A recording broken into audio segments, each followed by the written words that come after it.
हाय दोस्तों, कैसी चल रही है तैयारी। So welcome back to triple S accounts with me Anikant. आज हम एक और मॉडल पेपर करने वाले हैं accountancy 12th CBSE term 1 paper guidelines पर। ये हमारा फोर्थ मॉडल पेपर रहेगा। कितने क्वेश्चंस हर सेक्शन में होते हैं, कितने अटेम्प्ट करने हैं, कितने अनअटेम्प्टेड रखने हैं, किस तरह का पेपर रहता है, इस पर बहुत डिटेल पिछले वीडियोस में मैं शेयर कर चुका हूँ। सीबीएसई का सैम्पल पेपर भी अपलोडेड है चैनल पर, तो वहाँ जाकर आप देख लीजिएगा अगर अभी तक आपने नहीं देखा है तो। किस तरीके से ओएमआर लेना है, क्या करना है, वो सब आपको पता ही होगा। अगर आप पहली बार ये वीडियो देख रहे हैं तो एक चीज़ करिएगा, अपने साथ में ओएमआर शीट लेकर बैठिएगा। और the intention of these videos is that we are solving the paper together. सारे क्वेश्चंस मैं अटेम्प्ट करूंगा, इंटरनल चॉइसेस नहीं रखूंगा। इंटरनल चॉइसेस आपको अवेलेबल होंगी, पर मैं यहाँ पे each and every question provided in the sample paper solve करने वाला हूँ। आपको भी करने हैं, अपने घर पे बैठे ओएमआर को फिल करना है और सारी डिटेल्स का ध्यान रखना है, ताकि पेपर सॉल्व करते करते ही आपका अगर कोई डाउट है तो इंस्टेंटली केटर हो जाए, कोई जेस्टेशन पीरियड ना रहे। और मेरी कोशिश रहेगी कि ज़्यादा से ज़्यादा सैम्पल पेपर्स हम करके जाएं। This is the fourth sample paper और सीबीएसई को काउंट करें तो हमने 5 टोटल कंप्लीट पेपर के वीडियोस डाले हुए हैं और वन गो पे वीडियोस हैं। ऐसा नहीं है कि उनको छोटे छोटे 15 मिनट के क्लिप्स में करके मैंने डाला है, एक साथ पूरा पेपर आपके पास अवेलेबल है, हम साथ में सॉल्व कर रहे हैं। That's why my thumbnail says let's solve together. और मेरा ऑब्जेक्टिव यहाँ पे सिर्फ समझाना नहीं है, मेरा ऑब्जेक्टिव है कि आपको इतना परफेक्ट कर लिया जाए कि आप पेपर में रॉक करें, एस करें। That's why the channel is called ace accounts with Anikant. चलिए, तो हमारा ये मॉडल पेपर हम स्टार्ट करते हैं। पार्ट 1 का सेक्शन ए करते हैं। सेक्शन ए का first question, rent payable to partner is. तो अगर किसी पार्टनर को रेंट देते हैं तो वो चार्ज अगेंस्ट प्रॉफिट होता है। वो पार्टनर है या थर्ड पार्टी है, कोई फर्क नहीं पड़ता, वो चार्ज अगेंस्ट प्रॉफिट ही रहेगा, वो पीएनएल अकाउंट में जाएगा। So that is a charge against profit, right friends. तो इसका आंसर हो जाएगा चार्ज अगेंस्ट प्रॉफिट। अगले क्वेश्चन की तरफ चलते हैं। Salary payable to partner is. अगर किसी पार्टनर को सैलरी दी है तो वो अप्रोप्रिएशन ऑफ प्रॉफिट होता है, क्योंकि वो उनको पार्टनर की कैपेसिटी में मिल रही है ना। तो पार्टनर की कैपेसिटी में जो भी मिलता है वो अप्रोप्रिएशन होता है। कुछ चार्जेस हम यहाँ समझ लेते हैं। Interest on loan charge against profit है। अगर इंटरेस्ट ऑन लोन पार्टनर से रिसीव भी हो रहा है तो भी वो पीएनएल अकाउंट में ही जाएगा। रेंट अगर पार्टनर को पे होता है तो चार्ज होता है। मैनेजर का कमीशन, मैनेजर की सैलरी, तो but obviously charge against profit ही रहेगी। इसके बाद salary, commission, interest on capital, interest on drawings, these are few appropriation that will come in PNL appropriation account. Apart from these एक general reserve में transfer भी appropriation ही consider किया जाता है। क्वेश्चन नंबर 3 कर लेते हैं। M, K and S were partners sharing profits in the ratio 2:2:1. They decided to share future profits in the ratio 7:5:3 with effect from 1st April 2019. After the revaluation of assets and reassessment of liabilities, revaluation account showed a loss of 15,000. The amount to be debited to capital account of Milan because of loss on revaluation. Simple question है। Loss हुआ है revaluation में 15,000 rupees का, और मिलन पहले partner है। Old ratio में ये डिस्ट्रीब्यूट हो जाएगा, न्यू रेशो का यहाँ कोई लेना देना है नहीं। सारे एडमिशन के केस में या change in profit sharing ratio के केस में जो भी बैलेंस शीट के आइटम है, जो भी पास्ट के आइटम है, सब ओल्ड रेशो में होते हैं। न्यू रेशो का काम सिर्फ गेनिंग सेक्रीफाइसिंग फाइंड आउट करने के लिए आता है। कैपिटल एडजस्टमेंट कोर्स में नहीं है तो वहाँ पर भी आता, पर हमारे कोर्स में नहीं है तो उसकी मैं बात नहीं कर रहा। तो यहाँ पर 15,000 divided by 2 + 2 4 + 1 5 divided by 5 that is 3 into 2, तो 6,000 उनकी कैपिटल में डेबिट हो जाएगा। 3 का भी it is that easy of an option. Next की तरफ चलते हैं। क्वेश्चन नंबर 4, एबीसीडी पार्टनर थे। 4:3:2:1 का इनका प्रॉफिट शेयरिंग रेशियो था। They admit E as a new partner for 110 share. It is agreed that C and D will retain their original share. C और D अपना ओरिजिनल शेयर रखेंगे, ऐसा बोला है। What will be the new profit sharing ratio. Okay, थोड़ी सी calculation required रहेगी यहाँ पे, तो चलिए इसको थोड़ा सॉल्व कर लेते हैं। I need to find some space. तो पहले मैं यहाँ जो डिटेल है वो दे देता हूँ, लिख लेता हूँ। 4:3:2:1 ओल्ड रेशो है। ई आ रहे हैं 110 शेयर के लिए, और सी और डी कह रहे हैं कि हमारा प्रॉफिट शेयरिंग रेशो जो है वो हम चेंज नहीं करने वाले हैं, हम वो सेम ही रखेंगे। चलिए, now let's scroll down to a place where I can do calculations. एकदम नीचे ही चल लेता हूं मैं।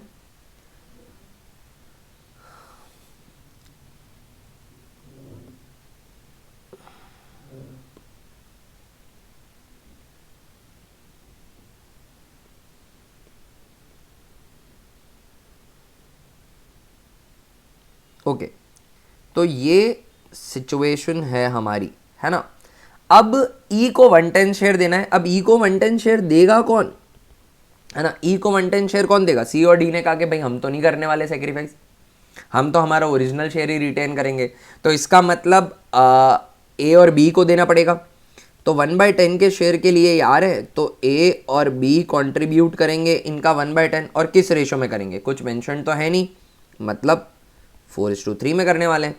मतलब ए कितना सेक्रीफाइस करेंगे, 1/10 इंटू 4/7, और बी कितना करने वाले हैं, 1/10 इंटू 3/7, तो दैट्स 4/70। ये ए का सेक्रीफाइस हो गया। बी का सेक्रीफाइस कहूँ तो 3/70 हो गया। ए का सेक्रीफाइस पता चल चुका है, बी का सेक्रीफाइस पता चल चुका है। ओल्ड में से सेक्रीफाइस मैं सबट्रैक्ट कर दूंगा तो मुझे न्यू पीएसआर मिल जाएगा। अब ए का न्यू कैलकुलेट कर लेते हैं। तो ए का न्यू कैलकुलेट करने के लिए उनका ओल्ड रेशियो 4/10 माइनस उनका सेक्रीफाइस दैट इज 4/70। एलसीएम यहाँ पे 70 का हो जाएगा, 10 7 जा 70, 7 4 जा 28 माइनस 4 दैट इज 24/70। और कोई एक ऑप्शन है क्या जिसमें 24 है, जी बिल्कुल है, ऐसा एक ऑप्शन मेरे पास, तो मैं जाकर उसको सेलेक्ट कर लेता हूँ। बहुत ही ईजी ऑब्वियस चॉइस हो जाएगी वो मेरे लिए। और किसी भी ऑप्शन में 24 समथिंग नहीं दे रखा है ना। ऊपर चलकर हम हमारे क्वेश्चन की तरफ आ जाते हैं फिर से। This was question number 4। तो 24 is only provided to me in option B, तो फोर्थ का आंसर बी हो जाएगा, राइट। फोर्थ का आंसर बी हो जाएगा, right. Easy choice to make. और बाकी भी आप चेक कर लीजिएगा, सी और डी के इन्फ्लेट करने पड़ेंगे, तो वो 1/10 है, उनको 70 बनाना पड़ेगा, तो 7/70 हो जाएगा, तो दैट 7:7, वो भी सामने ही दिख रहा है। नेक्स्ट क्वेश्चन करते हैं, चलिए दोस्तों, क्वेश्चन नंबर 5। क्वेश्चन नंबर 5 बोलता है company purchased a building for 1,80,000 and issued as payment equity share at 20% premium. 20% की प्रीमियम पे इशू किए। कोई भी फेस वैल्यू मान लीजिए 10 रुपये की, अगर मैं फेस वैल्यू मानता हूँ तो 2 रुपये की प्रीमियम हो जाएगी, मतलब इशू प्राइस यहाँ पर होगी 12 की। नंबर ऑफ शेयर्स निकालने के लिए जो फॉर्मूला होता है वो होता है purchase consideration payable in shares divided by issue price. Purchase consideration payable in shares in this particular case is 1,80,000। इसको 12 से डिवाइड कर देंगे तो 1,80,000 divided by 12 that is 15,000 are by share. 15,000 into 10 150 जो है वो लिखा जाएगा शेयर कैपिटल के अगेंस्ट, और बचा हुआ जो है वो प्रीमियम में चला जाएगा। That is only one option जहां पे ऐसा हो रखा है, दैट इज सी। तो फिफ्थ का सी आंसर हो जाएगा, ठीक है। आगे बढ़ते हैं हम क्वेश्चन नंबर 6 की तरफ। Question number 6, a portion of share capital which can be called up only on the time at the time of winding up is called, that is called reserve capital. This is part of authorise capital. Uncalled capital है ये, जो सिर्फ winding up के time पे मंगाई जाएगी। Uncalled capital बहुत सारी हो सकती है, बट उस अनकॉल्ड में से भी जो सिर्फ वाइंडिंग अप के टाइम पे मंगाई जाएगी वो रिजर्व कैपिटल होती है। 7th, share holders receive from the company interest and dividend, profit, dividend. Share holders को कंपनी से सिर्फ डिविडेंड मिलता है, तो 7th का आंसर डी हो जाएगा। चलिए क्वेश्चन 8 कर लेते हैं। Question 8, which one of the following items is not a part of subscribe capital. Subscribe capital का पार्ट नहीं है। इक्विटी शेयर होता है, प्रेफरेंस शेयर भी होता है, फॉरफिटेड शेयर, जब आपने शेयर ही फॉरफिट कर दिया है तो उसको सब्सक्राइब कैपिटल का पार्ट कैसे बनाओगे। बोनस में शेयर दिए हैं तो भी कैपिटल में तो ऐड करने ही पड़ेंगे, तो वो भी सब्सक्राइब कैपिटल का पार्ट होता है। फॉरफिटेड शेयर नहीं होते हैं, ठीक है ना। ये कैंसल्ड शेयर है। फॉरफिटेड शेयर का जो बैलेंस है शेयर फॉरफीचर अकाउंट में उसे ऐड करते हो, but forfeited shares can not become part of your capital. 8th का आंसर सी हो जाएगा। 9th क्वेश्चन करते हैं। A, B and C are partners in a firm, they admit D on 1st April 2020 for 1/3 share in profit. D acquired his share as 1/12 from A and remaining from B and C in the ratio 2:1. Again a good question of computation of new PSR. देखिए D admit हुए हैं 1/3 share के लिए। इस 1/3 में से A से वो अक्वायर कर रहे हैं 1/12, ठीक है। अब रिमेनिंग कितना बचता है पहले वो पता करना पड़ेगा। तो आ रहे हैं 1/3 शेयर के लिए। 1/3 में से 1/12 जो है वो तो ए ने दे दिया, है ना। तो बचा हुआ किसने दिया, बचा हुआ बी और सी ने दिया, और कह भी रखा है वो 2:1 में दिया है। कितना बच रहा है वो क्या टोटल 1/3 शेयर के लिए आ रहे हैं, उसमें से 1/12 तो ए दे रहा है, तो बचा हुआ कैलकुलेट कर लेते हैं। 12 का एलसीएम हो जाएगा यहाँ पर 3 4 जा 12, 4 1 जा 4 -1, सो बच रहा है यहाँ पे 3/12, बच रहा है यहाँ पे कितना, एक्चुअली बी नहीं दे रहा है वो, यहाँ पर जो रिमेनिंग पोर्शन बच रहा है 3/12, और 3/12 दे रहे हैं बी और सी, वो भी एक रेशियो में। And what is that ratio? That ratio is 2:1 specified to us in the question. तो बी का शेयर कितना हो जाएगा? 3/12 का 2/3 और सी का शेयर हो जाएगा 3/12 का 1/3। सो दैट इज 6/36 और ये हो जाएगा 3/36। ये बी और सी का सेक्रीफाइस है। ये ए का सेक्रीफाइस हो गया 1/12, ये बी का सेक्रीफाइस हो गया और ये सी का सेक्रीफाइस हो गया। सेक्रीफाइसिंग रेशियो मांगा है तो 1/12 को मैं इन्फ्लेट कर देता हूँ। तो 1/12 का बेस मुझे 36 करना है तो 3/36 कर देता हूँ इंटू 3/3 करके। तो सेक्रीफाइसिंग रेशियो अगर कोई मुझसे पूछे तो ये हो रहा है 3:6:3, दैट इज 1:2:1, 1:2:1। तो मेरी चॉइस जो है वो हो जाएगी सी। मेरी चॉइस क्या हो जाएगी? सी हो जाएगी। एंड आंसर 9th का सी ही है। सो दैट्स इट गाइज, ये क्वेश्चन भी हमारा सॉल्व हो जाता है। चलिए नेक्स्ट क्वेश्चन की तरफ हम बढ़ते हैं। क्वेश्चन नंबर 10 करते हैं। चलिए दोस्तों, आरिफ, रवि और बेन पार्टनर्स हैं। इनका प्रॉफिट शेयरिंग रेशियो 6:4:1 है। Arif guaranteed minimum profit of 16,000 to Ben. तीसरा पार्टनर है बेन, इसको गारंटी मिली है कितने की? 16,000 की। गारंटी वाले क्वेश्चन में स्पेशल ध्यान देना है कि क्या मांगा है।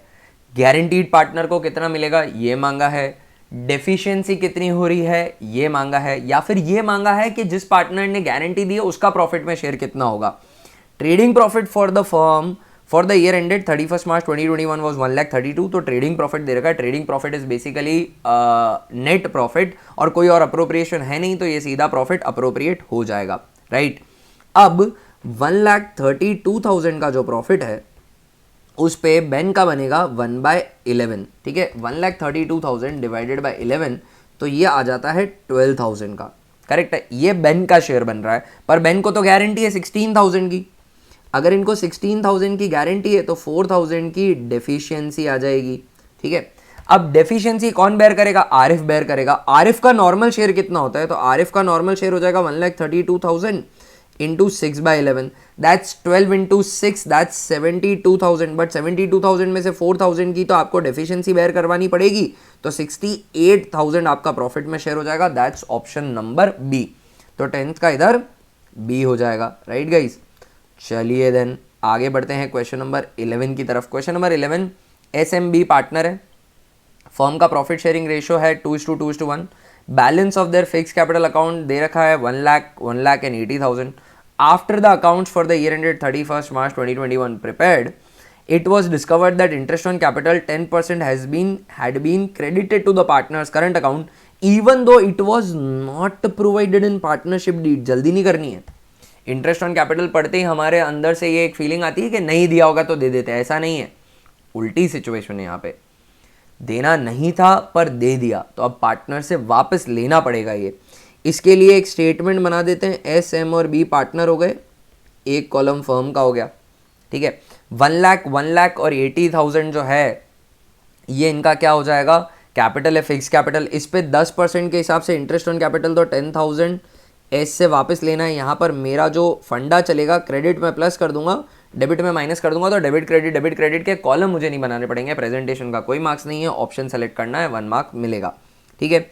अब एम की बात करता हूँ तो एम में भी 10,000 डेबिट हो जाएगा और बीना है उनका 8,000 डेबिट हो जाएगा। इनसे इंटरेस्ट ऑन कैपिटल ले लिया जो गलती से मिल गया था, ठीक है। 28,000 फर्म में इधर क्रेडिट हो जाएगा। फर्म में 28,000 क्रेडिट हो गया है। अब मुझे क्या करना है? अब मुझे इस 28,000 का जो फर्म को प्रॉफिट हो गया आईओसी वापस लेने की वजह से, वो रीडिस्ट्रीब्यूट करना है तीनों पार्टनर्स के बीच में। वो है 2:2:1, 2 + 2 4 + 1 5।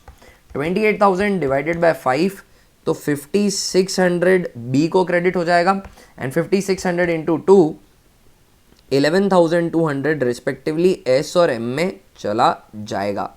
अब इसको नेट करते हैं तो 1,200 एस में आता है, 1,200 ही एम में आता है पॉजिटिव, और ऑफकोर्स 8,000 माइनस 5,600 तो यहाँ पे 2,400 बी में नेगेटिव आ जाएगा। तो बी यहाँ पर डेबिट होने वाला है और ये दोनों पार्टनर जो हैं ये क्रेडिट होने वाले हैं। तो जर्नल एंट्री क्या बन जाएगी, B to S M.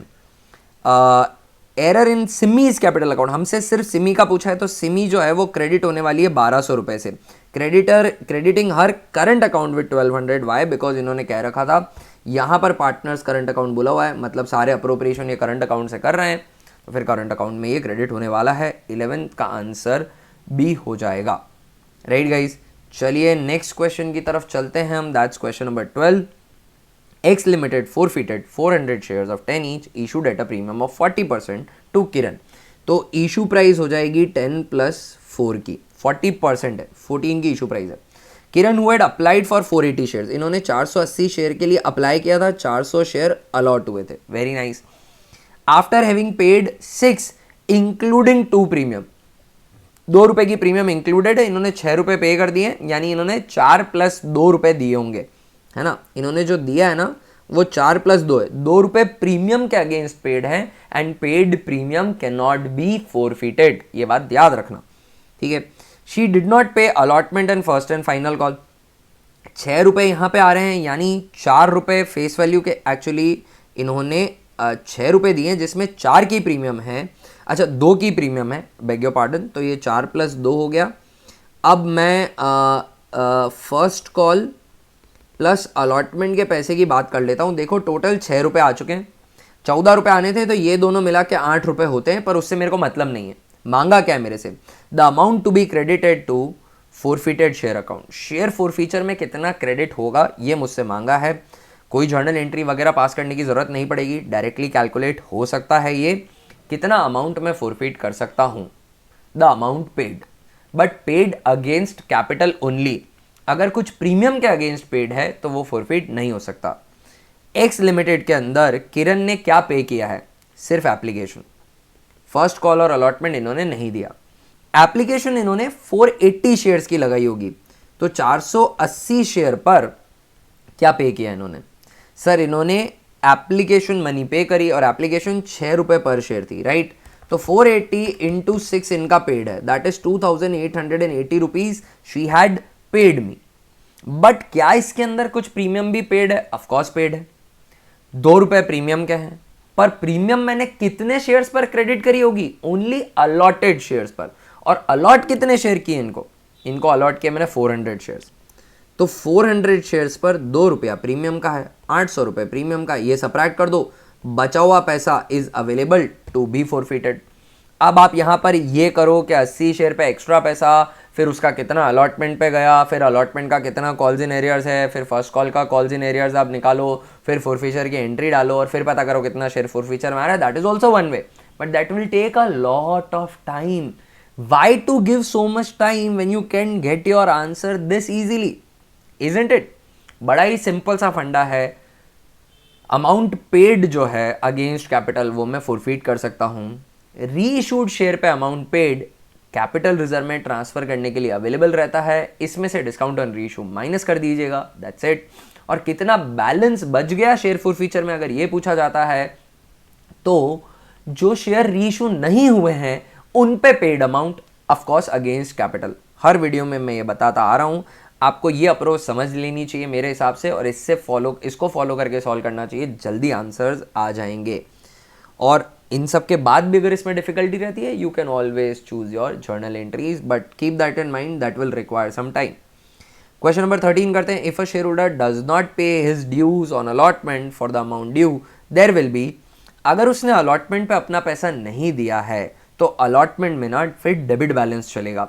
Sample paper वाले वीडियो में भी ये बात एक्सप्लेन करी थी कि अगर मैं कॉल्स इन एरियर्स अकाउंट नहीं लिख रहा हूँ तो अलॉटमेंट क्रेडिट होगा, अलॉटमेंट क्रेडिट होगा रिसीव वाली एंट्री में, और अलॉटमेंट डेबिट होगा ड्यू वाली एंट्री में। ड्यू वाली एंट्री में मैंने एंट्री डाली अलॉटमेंट अकाउंट दिया टू शेयर कैपिटल, रिसीव वाली एंट्री में मैंने एंट्री डाली बैंक टू अलॉटमेंट बट सिर्फ रिसीव्ड अमाउंट से। तो जितने अमाउंट से वो ऊपर डेबिट है उतने सेम अमाउंट से वो क्रेडिट नहीं हुआ है, क्योंकि जितना ऊपर डेबिट था उतना क्रेडिट में रिसीव ही नहीं हुआ, बैंक में रिसीव ही नहीं हुआ। तो फिर बचा हुआ अमाउंट है वो अभी भी अलॉटमेंट में डेबिट पड़ा है, जो फोरफीचर वाले टाइम पर क्रेडिट होकर कैंसिल होगा। तो यहां पर आंसर क्या हो जाएगा, if a shareholder does not pay his dues on allotment for the amount due, there will be debit balance in share allotment account. Forfeiture में बैलेंस तब आएगा जब मैं ये शेयर फोरफीट कर दूंगा, जब तक फोरफीट नहीं करता तब तक फोरफीचर का अकाउंट ही ओपन नहीं होता है। तो 13 का आंसर यहाँ पे सी हो जाएगा। ठीक है, 14 क्वेश्चन की तरफ चलते हैं। Moti limited forfeited 2000 shares of 10 each, 8 called up, 8 रुपये मंगाए for non payment of first call of 2 per share. 2 रुपये की कॉल नहीं दी, मतलब 6 रुपये पर शेयर यहाँ पे पे कर दिया होगा। Out of these shares 1500 shares were reissued for 10,500 as 8 paid up. कितने शेयर री इशू हो गए? 1500 शेयर्स री इशू हो गए, 10,500 पे हो गए और 8 पेड अप माना है। तो कितने का डिस्काउंट है ये पता कर लेते हैं, ज़्यादा मुश्किल नहीं होगा, पता करना आसान रहेगा। 10,500 रुपये पे री इशू हुए हैं और कितने शेयर हुए हैं? 1500 शेयर री इशू हुए हैं, तो 7 रुपये पर शेयर आया। कैसे निकाला मैंने? 10,500 डिवाइडेड बाय 1500, 7 रुपये पर शेयर मेरे को रिसीव हुआ है। और पेडअप कितना माना है मैंने? 8 पेडअप माना है, मतलब 1 रुपये का मैंने डिस्काउंट दिया है। राइट गाइज, अब मुझे पता करना है कि कितना कैपिटल रिजर्व में ट्रांसफर होगा। वेरी सिंपल, कैपिटल रिजर्व में कितना ट्रांसफर होगा? जितने शेयर री इशू हुए उन पे पेड मनी माइनस डिस्काउंट। री इशू में 15, मैंने 2000 शेयर फोरफीट किए पर मैंने री इशू 1500 किए। 1500 शेयर पर 6 रुपये पर शेयर पेड था, तो वो मैंने फोरफीट कर लिया। और 1500 शेयर पर 1 रुपये का मैंने डिस्काउंट दे दिया, यानी 1500 शेयर पर 5 रुपये मैं कैपिटल रिजर्व में भेज दूंगा। 1500 into 5 that's 7500, that's straight away your answer. तो 14 का आंसर सी हो जाएगा। It is that easy to calculate guys, है ना। अब आप अगर तीनों जर्नल एंट्री डालेंगे आंसर तो आएगा, but it will take a lot of time. चलिए क्वेश्चन नंबर 15 करते हैं अब हम। 15th question, A and B were partner, C joins them and it is decided that A share will be half of B share and C's share will be 1/3 of A share. Find new profit sharing ratio. Star mark करने वाला question है। That's a very nice question. मैं हर sample paper video में अपने कहता हूँ, model paper video में कम से कम 2 questions computation of new PSR के आने वाले हैं। 2 क्वेश्चन फोरफीचर, री इशू या ट्रांसफर टू कैपिटल रिजर्व में आएगा। Match the following balance sheet पे आएगा। ऑपरेटिंग साइकिल के क्वेश्चन के आने की हाई प्रोबेबिलिटी है। और हमारा वर्टिकल एनालिसिस, हॉरिजॉन्टल एनालिसिस पे भी एक क्वेश्चन आने की हाई प्रोबेबिलिटी है। Case study based question most probably ये प्रिडिक्टेड है कि 3 पार्टनरशिप से और 2 कंपनीज से आने वाले हैं। ये काफ़ी ईजीली प्रिडिक्ट हो जाता है। इतने सैम्पल पेपर करने के बाद आपको भी इसका आइडिया लग गया होगा। तो न्यू पीएसआर की कंप्यूटेशन बहुत अच्छे से प्रैक्टिस करनी है, but this is a very unique question, है ना। ये बेसिकली मैथमेटिकल एप्लीकेशन को टेस्ट करेगा आपकी। यहाँ पे न्यू पीएसआर के जो कन्वेंशनल क्वेश्चन है उससे कुछ ज़्यादा सिमिलर नहीं है। चलिए इस क्वेश्चन को सॉल्व करते हैं। Very interesting question. इन्होंने कह रखा है कि A share will be half of B share. तो मैं बी के शेयर को x अज्यूम कर रहा हूं, तो a का प्रॉफिट में शेयर कितना हो जाएगा? b का हाफ, यानी x/2। करेक्ट है। और फिर कह रखा है c share will be 1/3 of a share. तो मैं c के शेयर को निकालूंगा 1/3 ऑफ a का शेयर है x/2, तो x/2 का 1/3 दैट्स x/6। मेरे पास तीनों के प्रॉफिट आ गए, x की टर्म्स में है पर तीनों के प्रॉफिट शेयर तो आ गए। अब मैं इसको इक्वेट कर रहा हूं, x/2 a is to b का x इज टू x/6। ये मेरा रेशियो है, बट रेशियो में x तो आ नहीं सकता, रेशियो में वेरिएबल तो आ नहीं सकता, बट वेरिएबल तीनों में कॉमन है। I am dividing this by x। इसको मैं x से डिवाइड कर रहा हूं, हर शेयर को। रेशियो में सबको एक ही चीज से डिवाइड कर रहा हूं तो कुछ फर्क नहीं पड़ता। तो ये हो जाएगा 1/2 is to 1 is to 1/6। 1 basically is 1/1। अब सबके बेस को इक्वेट कर देता हूं तो रेशियो बन जाएगा। तो बेस इक्वेट कर रहा हूं तो ये 1/2 है, ये मेरे को चलेगा नहीं। 1/2 है तो इसका बेस मेरे को 6 चाहिए, तो 3 से मल्टीप्लाई कर देता हूँ, 3/3 से मल्टीप्लाई कर देता हूँ, तो ये हो गया 3/6। ये हो गया हमारा 6/6। एक्चुअली इस टू नहीं लिखना चाहिए अभी मेरे को इसको ऐसे ही चलने देना चाहिए, अभी तक कोई तकलीफ नहीं है। ये हो गया 6/6 और यहाँ पर हो जाएगा 1/6, तो नया PSR हो गया 3:6:1। ये हमारा न्यू PSR हो गया। इस टू जब ये रेशियो में तभी लिख सकता हूँ, बट ये तीनों के रेस्पेक्टिव प्रॉफिट के शेयर थे, सबके शेयर को x से डिवाइड कर दिया, कुछ फर्क नहीं पड़ता है। सेम फिगर से डिवाइड कर रहा हूँ तो फाइनल आंसर में असर नहीं आएगा। तो मेरा आंसर हो जाएगा 3:6:1। 15 का आंसर D और D ही है। So that's our answer. चलिए दोस्तों आगे बढ़ते हैं। Interesting question this was. इस क्वेश्चन में आपकी मैथमेटिकल स्किल्स ही रहेंगी। बेसिकली मेरे कहने का ऑब्जेक्टिव ये कि ऐसे क्वेश्चन की आप प्रैक्टिस करके नहीं जा सकते। ऐसा क्वेश्चन आपकी मैथमेटिकल स्किल्स अच्छी हैं तो आप कर पाएंगे, नहीं तो फिर ये आपके अनअटेम्प्टेड में जाएगा। क्वेश्चन नंबर 16 करते हैं। ए, बी और सी पार्टनर्स हैं, profit sharing ratio 3:2:1। They decided to share future profits and losses in the ratio 4:3:2। Investment fluctuation reserve books में अपीयर कर रहा है 1,50,000 का। At the time of profit sharing ratio investment की market value 390 की है और बुक्स में वो अपीयर होते हैं 450 के। 4,50,000 में से 3,90,000 अगर मैं सबट्रैक्ट करता हूँ तो 60,000 का डिक्लाइन आ रहा है इन्वेस्टमेंट्स की मार्केट वैल्यू में। रिजर्व पड़ा है मेरे पास 1,50,000 का। 1,50,000 का जो रिजर्व है उसमें से 60,000 तो इन्वेस्टमेंट का डाउनफॉल प्रोवाइड करने के काम आ जाएगा। बचा हुआ जो 90,000 है वो अवेलेबल है डिस्ट्रीब्यूट करने के लिए। तो एक ही कैपिटल पे क्या इंपैक्ट जाएगा, तो ओल्ड रेशियो में ये 90,000 डिस्ट्रीब्यूट हो जाएगा। ए, बी और सी के बीच में ओल्ड रेशियो है 3:2:1। 3 + 2 5 + 1 6 डिवाइड बाय 6 इंटू 3। तो एक ही कैपिटल क्रेडिट हो जाएगी 45,000 से। 16 का आंसर सी हो जाएगा। 16 का आंसर सी है दोस्तों, ठीक है। चलिए क्वेश्चन नंबर 17 की तरफ चलते हैं। क्वेश्चन नंबर 17, ए और बी पार्टनर है, इनके कैपिटल है 3 lakh and 2 lakh respectively. Normal rate of return 15% है and goodwill calculated at 2 years purchase of super profit is valued at 1 lakh. Goodwill already calculate करके दे रखी है, 2 year परचेज किए सुपर प्रॉफिट के। तो goodwill is equal to super profit into number of year purchase, ये हमें पता ही है। गुडविल हमें 1 लाख की दे रखी है, सुपर प्रॉफिट हमें नहीं पता, नंबर ऑफ ईयर परचेज 2 हैं, तो इस हिसाब से सुपर प्रॉफिट हो जाएगा 1 लाख डिवाइडेड बाय 2। 50,000 का सुपर प्रॉफिट आ गया हमारे पास। अब देखते हैं आगे क्या बोला है। What were the average profit of the firm, average profit मांगा है। तो सुपर प्रॉफिट हमें पता है average profit minus normal profit होते हैं। सुपर प्रॉफिट 50,000 के पता है, एवरेज प्रॉफिट हमें फाइंड आउट करना है। अगर नॉर्मल प्रॉफिट मिल जाते हैं तो एवरेज प्रॉफिट बहुत आराम से आ जाएंगे। What are normal profit? Normal profit are capital employed into NRR. Normal profit is equal to capital employed into NRR upon 100। Capital employed 3 lakh की ए की कैपिटल है, 2 लाख की बी की कैपिटल है, तो 5 लाख की कैपिटल एम्प्लॉयड हो गई। इस पे 15% लगाना है, तो 5 लाख इंटू 15% दैट्स 75,000। ये हो गए मेरे नॉर्मल प्रॉफिट्स। यहाँ मैंने रख दिए 75,000 के नॉर्मल प्रॉफिट्स। एवरेज प्रॉफिट निकालना है तो average profit would be equal to 75,000 plus 50,000 that's 1,25,000 के एवरेज प्रॉफिट थे मेरे। उसमें से मैंने 75 सबट्रैक्ट किया नॉर्मल प्रॉफिट का, तो 50 की मेरी सुपर प्रॉफिट आई और उसको इंटू 2 किया तो मेरी गुडविल आई। तो 1,25,000 दैट्स माई आंसर। 17 का ए हो जाएगा एंड दैट्स करेक्ट। चलिए दोस्तों आगे बढ़ते हैं हम नेक्स्ट क्वेश्चन की तरफ। क्वेश्चन नंबर 18, ये हमारा पार्ट 1 के सेक्शन ए का लास्ट क्वेश्चन होगा। पी, क्यू और आर पार्टनर्स हैं, प्रॉफिट शेयरिंग रेशियो इनका 2:2:1। They distributed the profit for the year ended 31 March 5 lakh without providing for the following.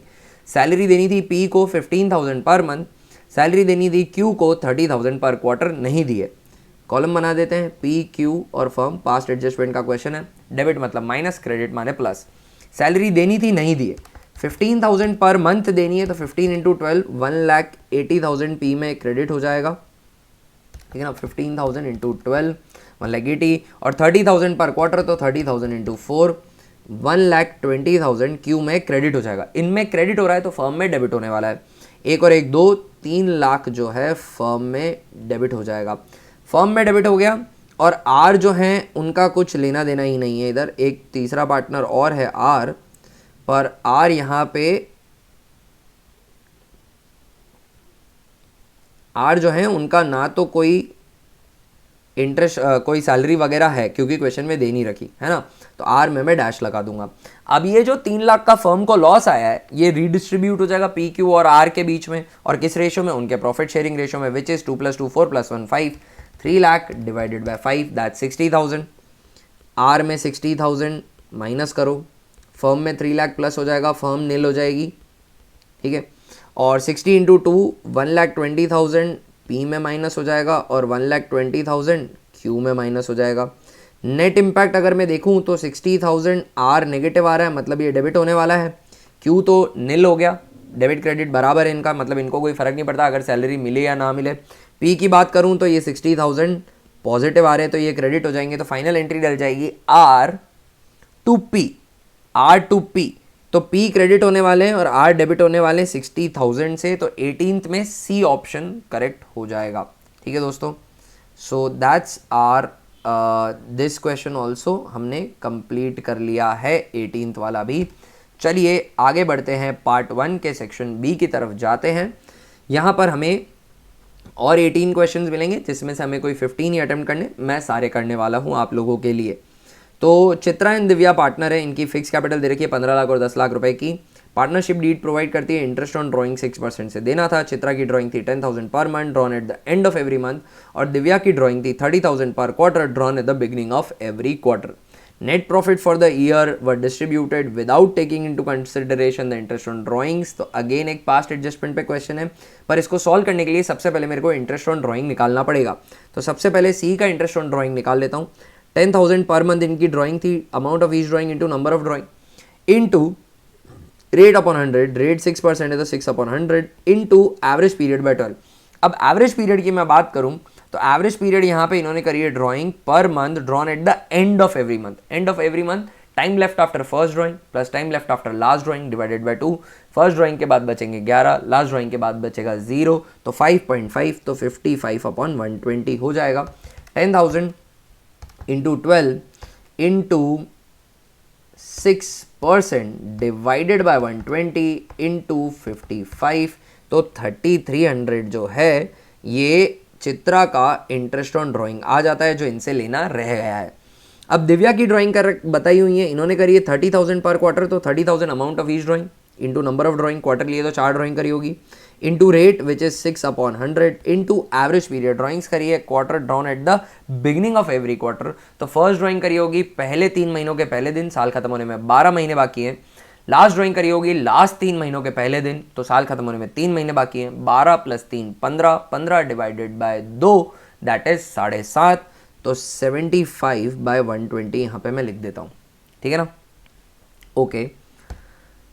तो सॉल्व कर लेते हैं इसको। 30,000 into 4 into 6% divided by 120 into 75 that's 4,500।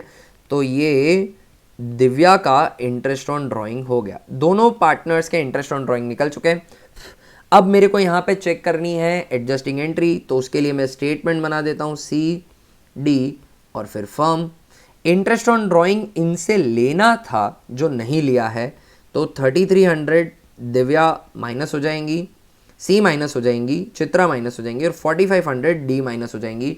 4,500 plus 3,300 7,800 से फर्म जो है वो क्रेडिट हो जाएगी। फर्म को प्रॉफिट हुआ, ये डिस्ट्रीब्यूट हो जाएगा दोनों पार्टनर्स के बीच में। दोनों का PSR मुझे क्वेश्चन में स्पेसिफाई नहीं कर रखा है, तो इक्वली डिस्ट्रीब्यूट कर दूंगा। 7,800 divide by 2 that's 3,900 for each of them.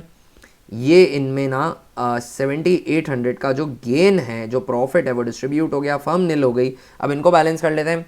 सी की बात करूँ तो 600 पॉजिटिव आ रही है तो ये क्रेडिट हो जाएंगी, और ऑफकोर्स डी 600 से नेगेटिव आएंगी तो ये डेबिट हो जाएंगी।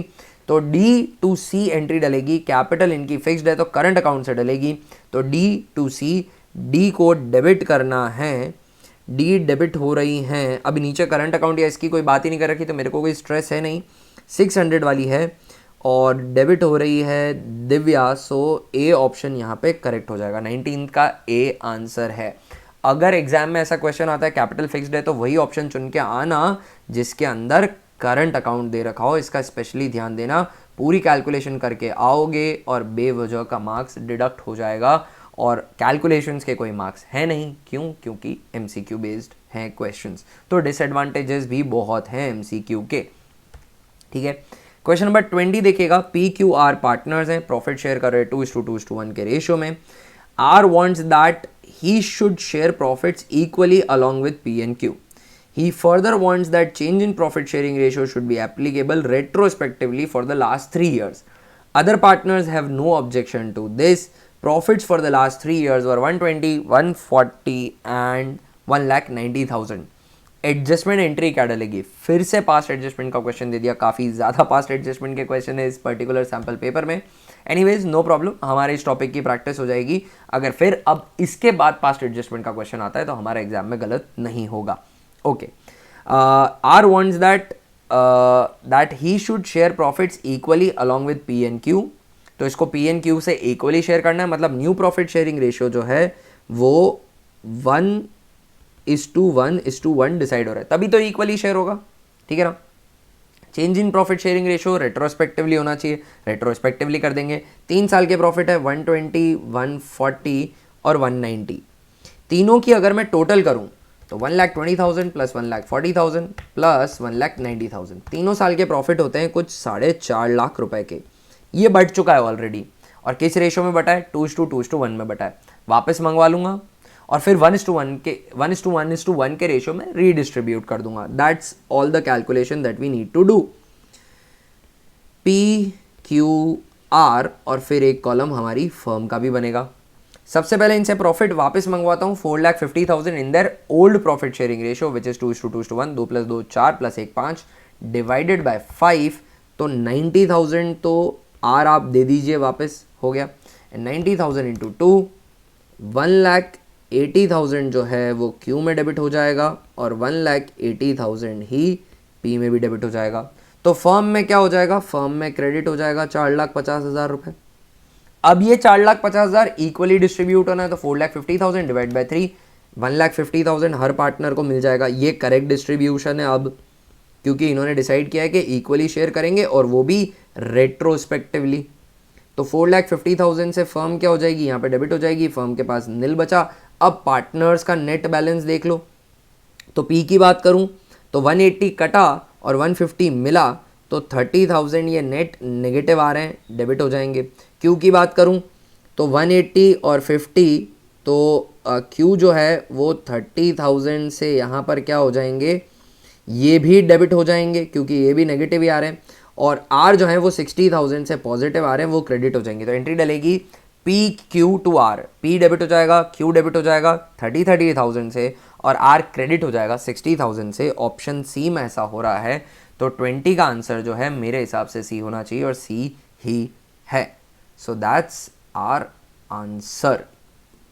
तो चलिए नेक्स्ट क्वेश्चन की तरफ चलते हैं। That's question number 21। Question number 21 क्या कहता है, चलिए क्वेश्चन नंबर 21 सॉल्व कर लेते हैं।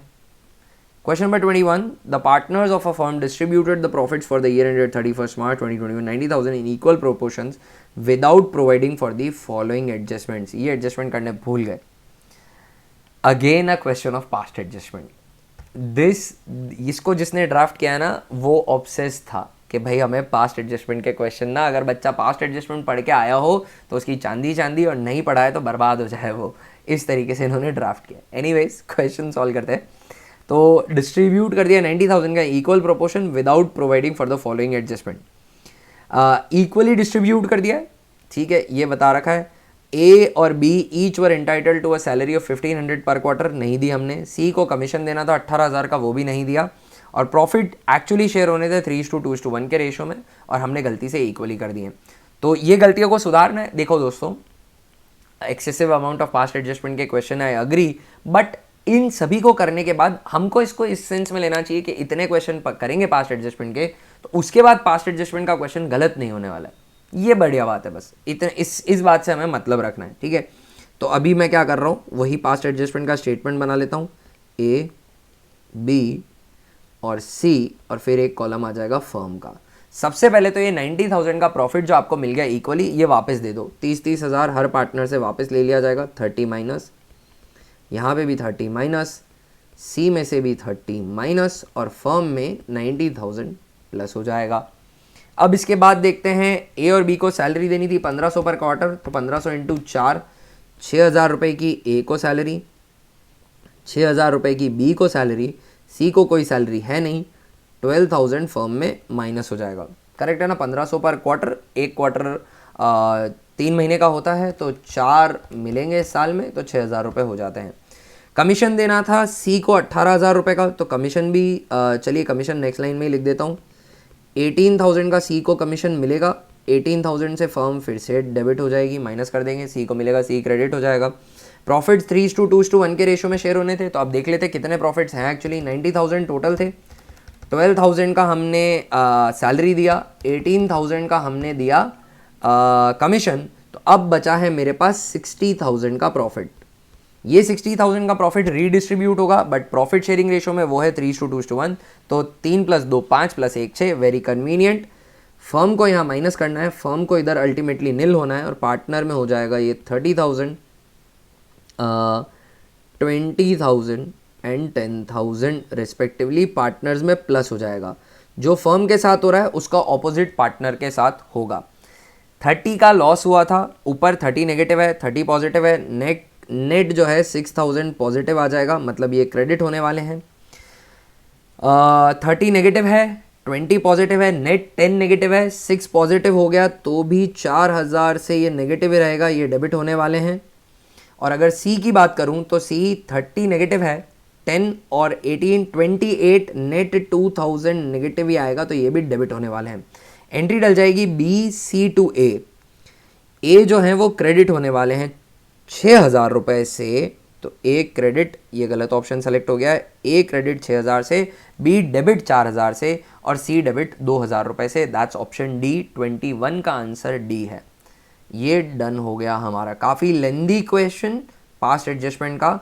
आई होप पास्ट एडजस्टमेंट का शॉर्ट वाला मेथड और साथ ही कॉन्सेप्ट थरली क्लियर होगा। पास्ट एडजस्टमेंट हम एग्जाम में अब 100% सही करके आएंगे। ठीक है फ्रेंड्स, अगले क्वेश्चन की तरफ चलते हैं। Question number 22, A B and C are partner sharing profit in the ratio 5:3:2 with effect from 1st April 2021 they decided to share profits in the ratio 2:2:1। goodwill of the firm is valued at 1,20,000। adjusting entry goodwill की क्या होगी, तो gaining to sacrificing होती है। पता कर लेते हैं कौन गेनिंग है कौन सेक्रीफाइसिंग। ए की मैं बात करूं तो 2 + 2 4 + 1 5, 2/5 न्यू रेशो है minus old ratio, which is 5 + 3 8 + 2 10, 5/10। LCM हो जाएगा 10 का, 5 2 10, 2 2 4 -5, 1/10 नेगेटिव आ रहे हैं, ये सेक्रीफाइसिंग है। बी की बात करता हूँ, बी का न्यू रेशो है 2/5 माइनस ओल्ड रेशो था 3/10, एलसीएम फिर से 10, 5 2 10, 2 2 4 -3, 1/10 के ये पॉजिटिव में आ जाते हैं। इसका मतलब सी को ना तो गेन है ना सेक्रीफाइस, ये ऑब्वियस सी बात हो जाएगी। फिर भी चेक कर लेते हैं, सॉल्व करके बता देता हूँ, चेक तो क्या करना है। खैर 1/10 न्यू रेशो है इनका, minus old that is 2 actually new ratio जो है वो है 2 + 2 4 + 1/5 minus 2/10, 2/10 is nothing but 1/5 only. 10 का एलसीएम लिया, 5 2 10, 2 - 2 0 आता है। तो बेसिकली गुडविल से एंट्री डलेगी गेनिंग टू सेक्रीफाइसिंग। गुडविल है 120 की, 120 पे 1/10 का शेयर लगाया तो आया 12,000, 12,000 की एंट्री डल जाएगी B to A, B to A 12,000, तो सी ऑप्शन यहाँ पे सही हो जाना चाहिए। ठीक है, 22 का सी ही है। ओके, तो नेक्स्ट क्वेश्चन की तरफ चलते हैं। Question number 23। क्वेश्चन नंबर 23 के अंदर X purchase the following assets from Y limited. Plant and machinery लिए, अग्रीड वैल्यू 20% लेस है, तो अग्रीड वैल्यू 8 लाख रुपए हो जाएगी।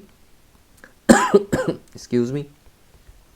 और स्टॉक है 2,50,000 का, और इसको 60% मोर लिया है, तो 60% और एक्स्ट्रा ऐड कर देते हैं, तो इसको हमने 4 लाख पे अक्वायर किया। ठीक है, आगे कह रखा है payment was made 20% by cheque and remaining amount by equity shares of 10 each. तो अगर मैं एक्विजिशन की बात करूं तो 8 + 4 12 लाख रुपए मुझे कुछ देने बनते हैं इन दोनों एसेट्स के। अग्रीड वैल्यू ही मैं पे करने वाला हूं। 20% मैंने चेक से दिया है, तो 20% हो जाएगा 2.4 लाख, 12 2 24, तो 12 लाख का जो 80% है 9,60,000 जो है वो मैं शेयर्स के थ्रू चुकाने वाला हूँ। ठीक है, और उसको कैसे चुकाया है, remaining amount by equity share of 10 each, 6 paid up, 6 paid up ही मान रहा हूँ। तो मैं इनको क्या बोल रहा हूँ, सप्लायर ऑफ एसेट को क्या बोल रहा हूँ कि सर मेरा 10 रुपये का एक शेयर है ना, वो शेयर आप रख लो, उस पर मैं 6 रुपये पर शेयर पे कर दूंगा इन एसेट्स के बदले, और 4 रुपये बाद में आप कॉल पे कर देना। तो 9,60,000 डिवाइडेड बाय इशू प्राइस। यहां पर इशू किस पे हो रहा है, इशू 10 पे नहीं हो रहा है, इशू 6 पे हो रहा है, 6 पेड अप ही मान रहा हूं, तो 6 से डिवाइड होगा, 9,60,000 डिवाइड बाय 6, तो 1,00,000 1,60,000 जो है वो इक्विटी शेयर में इशू करूंगा। 1,60,000 शेयर पर 6 रुपए की जो अमाउंट है वो एसेट से पे हो गई, 4 रुपए की फ्यूचर में कॉल मंगवाई जाएगी, आपको भी पे करनी है, तो आंसर 160 हो जाएगा। ये इंटरेस्टिंग क्वेश्चन था। इस तरह का जब शेयर इशू होता है और पार्टली पेड मानते हैं तो कैसे करना है वो आपने यहाँ देख लिया होगा, क्योंकि शेयर डिस्काउंट पे इशू नहीं हो सकते, पर पार्टली पेड बिल्कुल शेयर इशू हो सकते हैं against an asset. Consideration other than cash में पार्टली पेड हो सकते हैं। Fully paid up bonus share issue होते हैं वो सिक्योरिटी प्रीमियम रिजर्व की बात है, यहाँ उसका कोई कॉन्सेप्ट नहीं है। So that's our final answer. तो 23 का आंसर डी हो जाएगा and that's correct. 24th question की तरफ चलते हैं। 24th क्वेश्चन बोलता है Gupta limited forfeited 4,000 shares of 10 each for non-payment of final call of 3 per share. Out of these, 3,000 shares were reissued as fully paid up in such a way that 9,000 was transferred to capital reserve. Capital reserve में कितना transfer किया है ना वो मुझे बता रखा है। capital reserve में 9,000 गया है। मेरे से पूछा है कि शेयर्स वर रीइशूड फॉर, कितने में रीइशू किया होगा। तो जो डिस्काउंट दिया अगर वो पता चल जाए तो डिस्काउंट को मैं कैपिटल से माइनस कर दूंगा तो मुझे वो पता चल जाएगा जो बैंक में रिसीव हुआ होगा, और जो बैंक में रिसीव हुआ होगा उसको नंबर ऑफ शेयर से डिवाइड कर दूंगा तो पर शेयर रीइशू प्राइस पता चल जाएगी। इसके लिए मुझे पता करना है कि डिस्काउंट कितना दिया। डिस्काउंट पता करने के लिए कैपिटल रिजर्व मुझे पता है, कितना अवेलेबल है ट्रांसफर करने के लिए वो मुझे नहीं पता है। तो अवेलेबल टू ट्रांसफर निकालना ज़्यादा मुश्किल नहीं है। जो भी शेयर फोरफीट किए उन पे पेड अमाउंट, कितने शेयर मैंने फोरफीट किए, मैंने फोरफीट किए 4,000 शेयर, उन पे पेड अमाउंट क्या है, 3 रुपये फाइनल कॉल नहीं दी, मतलब 7 रुपये दी होगी, तो 7 रुपये में अमाउंट फोरफीट करता हूँ। कैपिटल रिजर्व में भेजने के लिए कितना अवेलेबल होगा, रीइशूड शेयर पर पेड अमाउंट। रीइशू कितने शेयर किए मैंने, 3,000, तो 3,000 शेयर पे पेड अमाउंट है, 3,000 शेयर पे 7 रुपये पर शेयर के हिसाब से 21,000 जो है वो कैपिटल रिजर्व में भेजने के लिए अवेलेबल था। इसमें से मैंने 9,000 रुपये कैपिटल रिजर्व में भेजा है, मतलब 12,000 रुपये मैंने डिस्काउंट दिया होगा। 3,000 शेयर रीइशू हुए हैं तो 3,000 शेयर पे 10 रुपये के हिसाब से 30,000 रुपये आने चाहिए थे, पर उसमें से सिर्फ 12,000 रुपये का मैंने डिस्काउंट दे दिया है।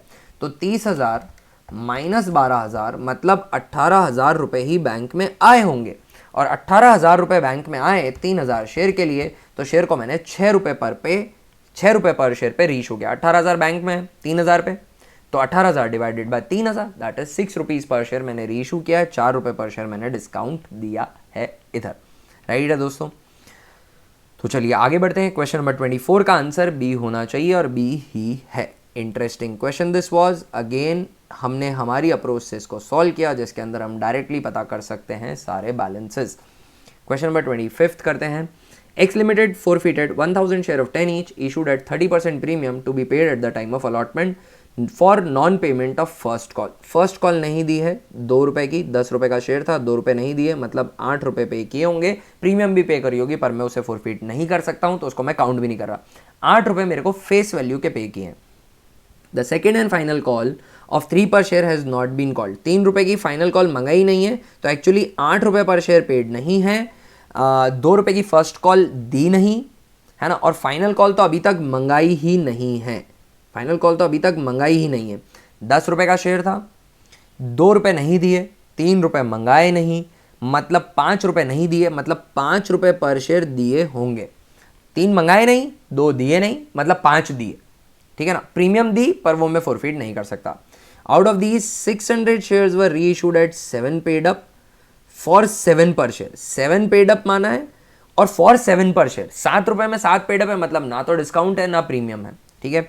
Amount transfer to capital reserve, amount transfer to capital reserve forfeited share पे paid amount minus discount if any, forfeited reissued share पर paid amount minus discount if any. Reissued share कितने 600, तो 600 शेयर पर paid amount कितना है 5 रुपये, तो 3,000 रुपये हो गया। डिस्काउंट ऑन रीइशू है ही नहीं, तो पूरा 3,000 कैपिटल रिजर्व में भेज दो। तो 25 का आंसर डी हो जाएगा, ठीक है। क्वेश्चन नंबर 26 की तरफ चलते हैं अब हम। क्वेश्चन नंबर 26, ABC पार्टनर है, प्रॉफिट शेयरिंग रेशियो है 7:3:2। From 1 January 2021 they decided to share profits and losses in the ratio 8:3। Goodwill is valued at 3 lakh. General reserve appeared in their books 60,000 which they do not want to distribute. Distribute नहीं करना चाहते हैं, तो net entry pass करनी पड़ेगी gaining to sacrificing. Goodwill valued है, valued goodwill plus general reserve दोनों के एक साथ पास कर देते हैं, तो 3,60,000 रुपए का नेट इफेक्ट है जिसकी मुझे एंट्री पास करनी है। अब मुझे गेनिंग और सेक्रीफाइसिंग पार्टनर पता करना है, उसके लिए मुझे फॉर्मूला लगाना पड़ेगा, new ratio minus old ratio, positive आता है तो गेनिंग, नेगेटिव आता है तो सेक्रीफाइस। ओल्ड माइनस न्यू मैं फॉर्मूला अप्लाई नहीं करता, वो भी सही है, पर मैं एक ही फॉर्मूला अप्लाई करता हूँ, न्यू माइनस ओल्ड, पॉजिटिव आता है तो गेनिंग, नेगेटिव आता है तो sacrificing. Easy to relate gaining sacrificing, क्योंकि पॉजिटिव पे गेन, नेगेटिव पे सेक्रीफाइस, रिकॉल करना ईजी रहता है, that's why one standard formula I am applying. अब मैं ए की बात कर लेता हूँ। ए जो हो जाएगा, ए का न्यू प्रॉफिट शेयर है 8:4:3, 8 और 4 12, 3 15, 8/15 माइनस 7 + 3 10 + 2 12, 7/12। 5, 15 और 12 के बीच में 60 का एलसीएम हो सकता है, 60 / 12 5 होता है, और 4 15 के टेबल में आता है, तो 60 का एलसीएम ले लिया मैंने। 15 4 20, 15 4 60 and 8 4 32 minus 12 5 60 and 5 7 35, 3/60 negative sacrifice किया है। बी की बात कर लेते हैं। बी का न्यू है 4/15 माइनस ओल्ड है 3/12। एलसीएम फिर से हो जाएगा 60 का। 15 4 60, 4 4 16 माइनस 12 5 3 15, 1/60 इनका गेन है, तो डेफिनेटली 2/60 जो रहा होगा वो सी का गेन होगा। मैं कैलकुलेट नहीं कर रहा हूँ, डायरेक्टली ले रहा हूँ।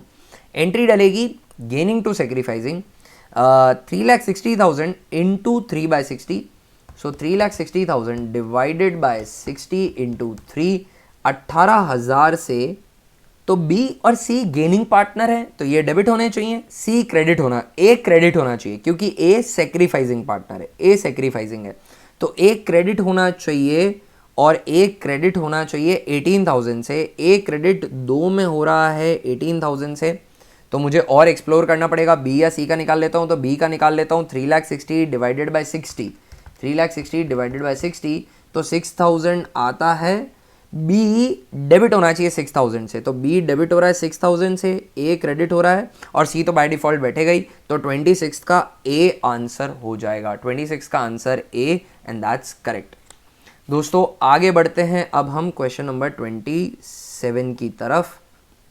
तो चलिए क्वेश्चन नंबर 27 कर लेते हैं। XYZ are partner sharing profit and losses in the ratio 5:3:2. They decided to share the future profit in the ratio 3:2:1. Advertisement suspense account appearing in the balance sheet on the date if no information is available for the same.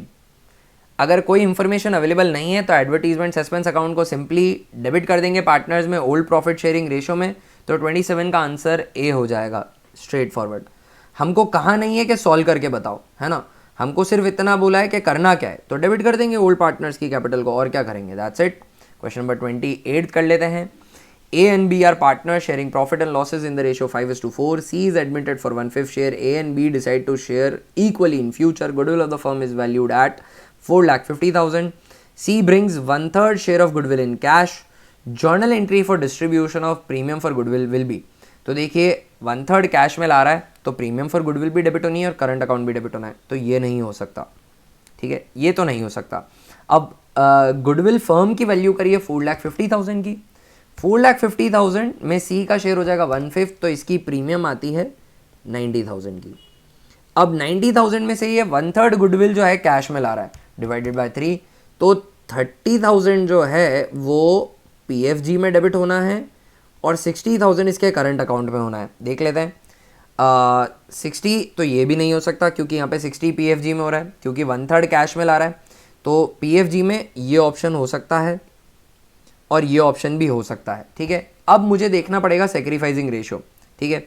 A and B decide to share equally in future, future में equally share कर रहे हैं, इसका मतलब ये नहीं कि इनका सेक्रीफाइसिंग रेशियो इक्वल हो जाएगा, वो फीजिबल नहीं है, ठीक है ना, क्योंकि ओल्ड रेशियो 5:4 में था और फ्यूचर में इक्वली शेयर करेंगे तो जो सेक्रीफाइसिंग रेशियो है वो 1:1 तो आ ही नहीं सकता, ठीक है। तो प्रीमियम 1:1 में जिसमें डिस्ट्रीब्यूटेड है वो आंसर करेक्ट आंसर नहीं हो सकता है, तो यहां पर 28 का सी भी नहीं हो सकता है, तो 28 का फिर डी ही होगा। बिना सेक्रीफाइसिंग रेशियो कैलकुलेट करे भी ये सॉल्व हो गया बाय मैनेजमेंट ऑफ एक्सेप्शन। जो नहीं हो सकता है वो मैंने देख लिए, तो फिर जो बचा वो होगा ही, क्योंकि 4 ही तो ऑप्शन है, तो यहाँ पे बिना सॉल्व किए भी आंसर आ गया दोस्तों, राइट गाइस। 90,000 था, 30 लाने वाला था, तो ए चेकआउट हो गया, बी चेकआउट हो गया, और सी मैंने इस पैरामीटर में चेक कर दिया कि फ्यूचर में अगर वो इक्वली शेयर कर रहे हैं प्रॉफिट्स और प्रीवियस प्रॉफिट शेयरिंग रेशियो 5:4 है, तो न्यू रेशियो और ओल्ड रेशियो जब सेम होंगे तभी सेक्रीफाइसिंग रेशियो भी ओल्ड रेशियो और न्यू रेशियो के बराबर होगा। न्यू रेशियो 1:1 है, ओल्ड रेशियो 5:4 है, तो सेक्रीफाइसिंग रेशियो सेम नहीं आ सकता। सेक्रीफाइसिंग रेशियो और न्यू रेशियो सेम है, इसका मतलब ओल्ड रेशियो भी वही होना चाहिए। तो 1:1 का सेक्रीफाइसिंग रेशियो नहीं हो सकता है, दैट्स वाई डी ही रहेगा। तो मैं अब इसको सॉल्व करने पे अपना टाइम वेस्ट भी नहीं कर रहा हूँ। चलिए क्वेश्चन नंबर 29 सॉल्व करते हैं। क्वेश्चन नंबर 29 बोलता है A and B are partners in a firm sharing profit and losses in the ratio 3:2। C is admitted into partnership. A sacrifice 1/3 of his share and B 1/10 from his share. Of मतलब multiply करना है, from मतलब subtract करना है, in favour of C. C brings 1,20,000 as his share of goodwill in cash. Goodwill credited to A and B will be, तो A और B का sacrifice निकाल लेते हैं, उसका सेक्रीफाइसिंग रेशियो निकाल लेंगे। तो A के सेक्रीफाइस की बात करूं तो A ने 1/3 ऑफ हिज शेयर किया, उसके शेयर का 1/3। तो A का फिलहाल शेयर है 3/5, उसका 1/3 दैट इज 3/15। ये A का सेक्रीफाइस हुआ। अब B के सेक्रीफाइस की बात करूं तो कह रखा है B ने कह रहा है 1/10 फ्रॉम हिज शेयर, तो 1/10 ये सीधा इसका सेक्रीफाइस हो चुका है। 15 और 10 है, ये बेस मेरे को नहीं चलेगा, मेरे को इनका बेस ऐसा करना पड़ेगा जो रेशियो बनाने लायक हो, बेस सेम करना पड़ेगा। तो 15 और 10 के बीच में मैं 30 का बेस कर देता हूँ, तो ये हो जाएगा 3/30 इंटू 3, ठीक है। और अब इसको 30 बनाना है तो यहाँ पर मैं कर दूंगा 3/15 इंटू 2/2, सो दैट्स 6/30। तो ए का जो यहाँ पर सेक्रीफाइस है वो 6/30 है और उनका 3/30 है, तो 6:3, right, and that will come as 2:1। Sacrificing ratio का 2:1 का। सी जो है वो प्रीमियम ला रहा है 120 की, तो 120 डिवाइडेड बाय 3 दैट्स 40 इंटू 2 80 और 40 का हो जाएगा, दैट इज डी ऑप्शन। तो 29 का आंसर होता है डी एंड दैट्स करेक्ट। चलिए आगे बढ़ते हैं क्वेश्चन नंबर 30 की तरफ। क्वेश्चन नंबर 30 कर लेते हैं दोस्तों। X limited invited applications for issuing 2 lakh shares of 100 each at a premium of 20 per share. 120 की इशू प्राइस हो गई। The amount was payable as follows 30 on application including premium, तो ये 10 + 20 हो जाएगा 30, है ना। इसके बाद 50 अलॉटमेंट है और फर्स्ट एंड फाइनल कॉल पे 40 है। Applications for 3 lakh shares receive हो गई, प्रोराटा अलॉटमेंट कर दिया सारे एप्लीकेंट्स को, मतलब 3 को 2 दिए आपने, 3 लाख मांगने वालों को 2 लाख शेयर दिए। All calls were made and duly received except allotment first and final call from Tina who applied for 2400 share। applied for दे रखा है, applied, तो इसके allotted share टीना जी के निकालने पड़ेंगे। तो इनके allotted share निकालते हैं 2400, applied दे रखे हैं तो applied से डिवाइड कर दूंगा, allotted से मल्टीप्लाई कर दूंगा, तो 2400 divide by 3 that's 8 into 2 1600 shares इनको अलॉट हुए होंगे। इनके शेयर फॉरफीट कर दिए क्योंकि इन्होंने क्या नहीं दिया, अलॉटमेंट नहीं दिया और फर्स्ट एंड फाइनल कॉल भी नहीं दी, मतलब इन्होंने सिर्फ एप्लीकेशन मनी पे करी है 30 per share and that too including premium, and इनके शेयर फॉरफीट कर दिए। Amount credited to share forfeiture account will be, share forfeiture में कितना क्रेडिट होगा ये मांगा है हमसे। चलिए इसको कैलकुलेट करते हैं। इसको भी मैं लेंदी अप्रोच से नहीं करने वाला हूँ, I would be following my approach only and my approach will be amount कितना फॉरफीट कर सकता हूं मैं जो पेड है, but paid against capital only. Tina ने क्या दिया है मेरे को, टीना ने मेरे को पे किया है सिर्फ और सिर्फ एप्लीकेशन। एप्लीकेशन इन्होंने कितने शेयर की लगाई थी, इन्होंने 2400 शेयर्स की एप्लीकेशन लगाई, उस पर 30 पर शेयर मेरे को पे किया होगा। पर सर इसमें प्रीमियम भी है, आई नो, मैं सब्ट्रैक्ट करने वाला हूं अभी। 2400 into 30, this is the amount paid by Tina, this is the amount paid by हर। अब इसके अंदर से अमाउंट पेड अगेंस्ट प्रीमियम मैं सब्ट्रैक्ट कर देता हूं। टीना ने अप्लाई किया 2400 शेयर के लिए, पर मैंने इनको अलॉट किए सिर्फ 1600 शेयर्स, और उन 1600 शेयर्स पर ही प्रीमियम मैंने रखी होगी। बचे हुए पैसों की प्रीमियम मैंने, बचे हुए पैसों पे फेस वैल्यू और प्रीमियम तो मैंने आगे भेज दी होगी अलॉटमेंट पार्शली पे करने के लिए, और वो अमाउंट मैंने फॉरफीट कर लिया, बट प्रीमियम फॉरफीट नहीं हुआ। तो कितना प्रीमियम पेड है, 1600 शेयर पर 20 रुपीज़ पर शेयर प्रीमियम है। 1600 इंटू 20, सो 72,000 इन्होंने टोटली कैश पे किया, उसमें से 32,000 जो था वो अगेंस्ट प्रीमियम था, बचा हुआ मैं फोरफीट कर सकता हूँ, दैट्स 40,000। तो 30 का आंसर सी हो जाएगा 40,000, that's absolutely correct. I hope आपको ये समझ में आया। शॉर्ट ट्रिक से हो जाता है, amount paid, total amount paid minus amount paid against premium, वो सबट्रैक्ट कर लीजिए और कुछ नहीं करना। अब अगर आप इसको लेंदी अप्रोच से करते तो आप पहले इनका एक्सेस मनी निकालते, फिर आप पता करते कि कितना कॉल्स इन एरियर्स बन रहा है at the time of allotment, फिर फोरफीचर की एंट्री डालते, उससे पता चलता। That is very lengthy. ठीक है, क्वेश्चन नंबर 31 करते हैं दोस्तों। Z limited invited applications for issuing 40,000 equity share of 100 each at a premium of 25 per share. The amount was payable as follows: 20 on application including 4 premium, तो application हो जाएगा 16 + 4, 30 including 5 premium, तो allotment हो जाएगा 25 + 5, और फर्स्ट कॉल है including 6 premium, तो ये हो जाएगा 34 + 6।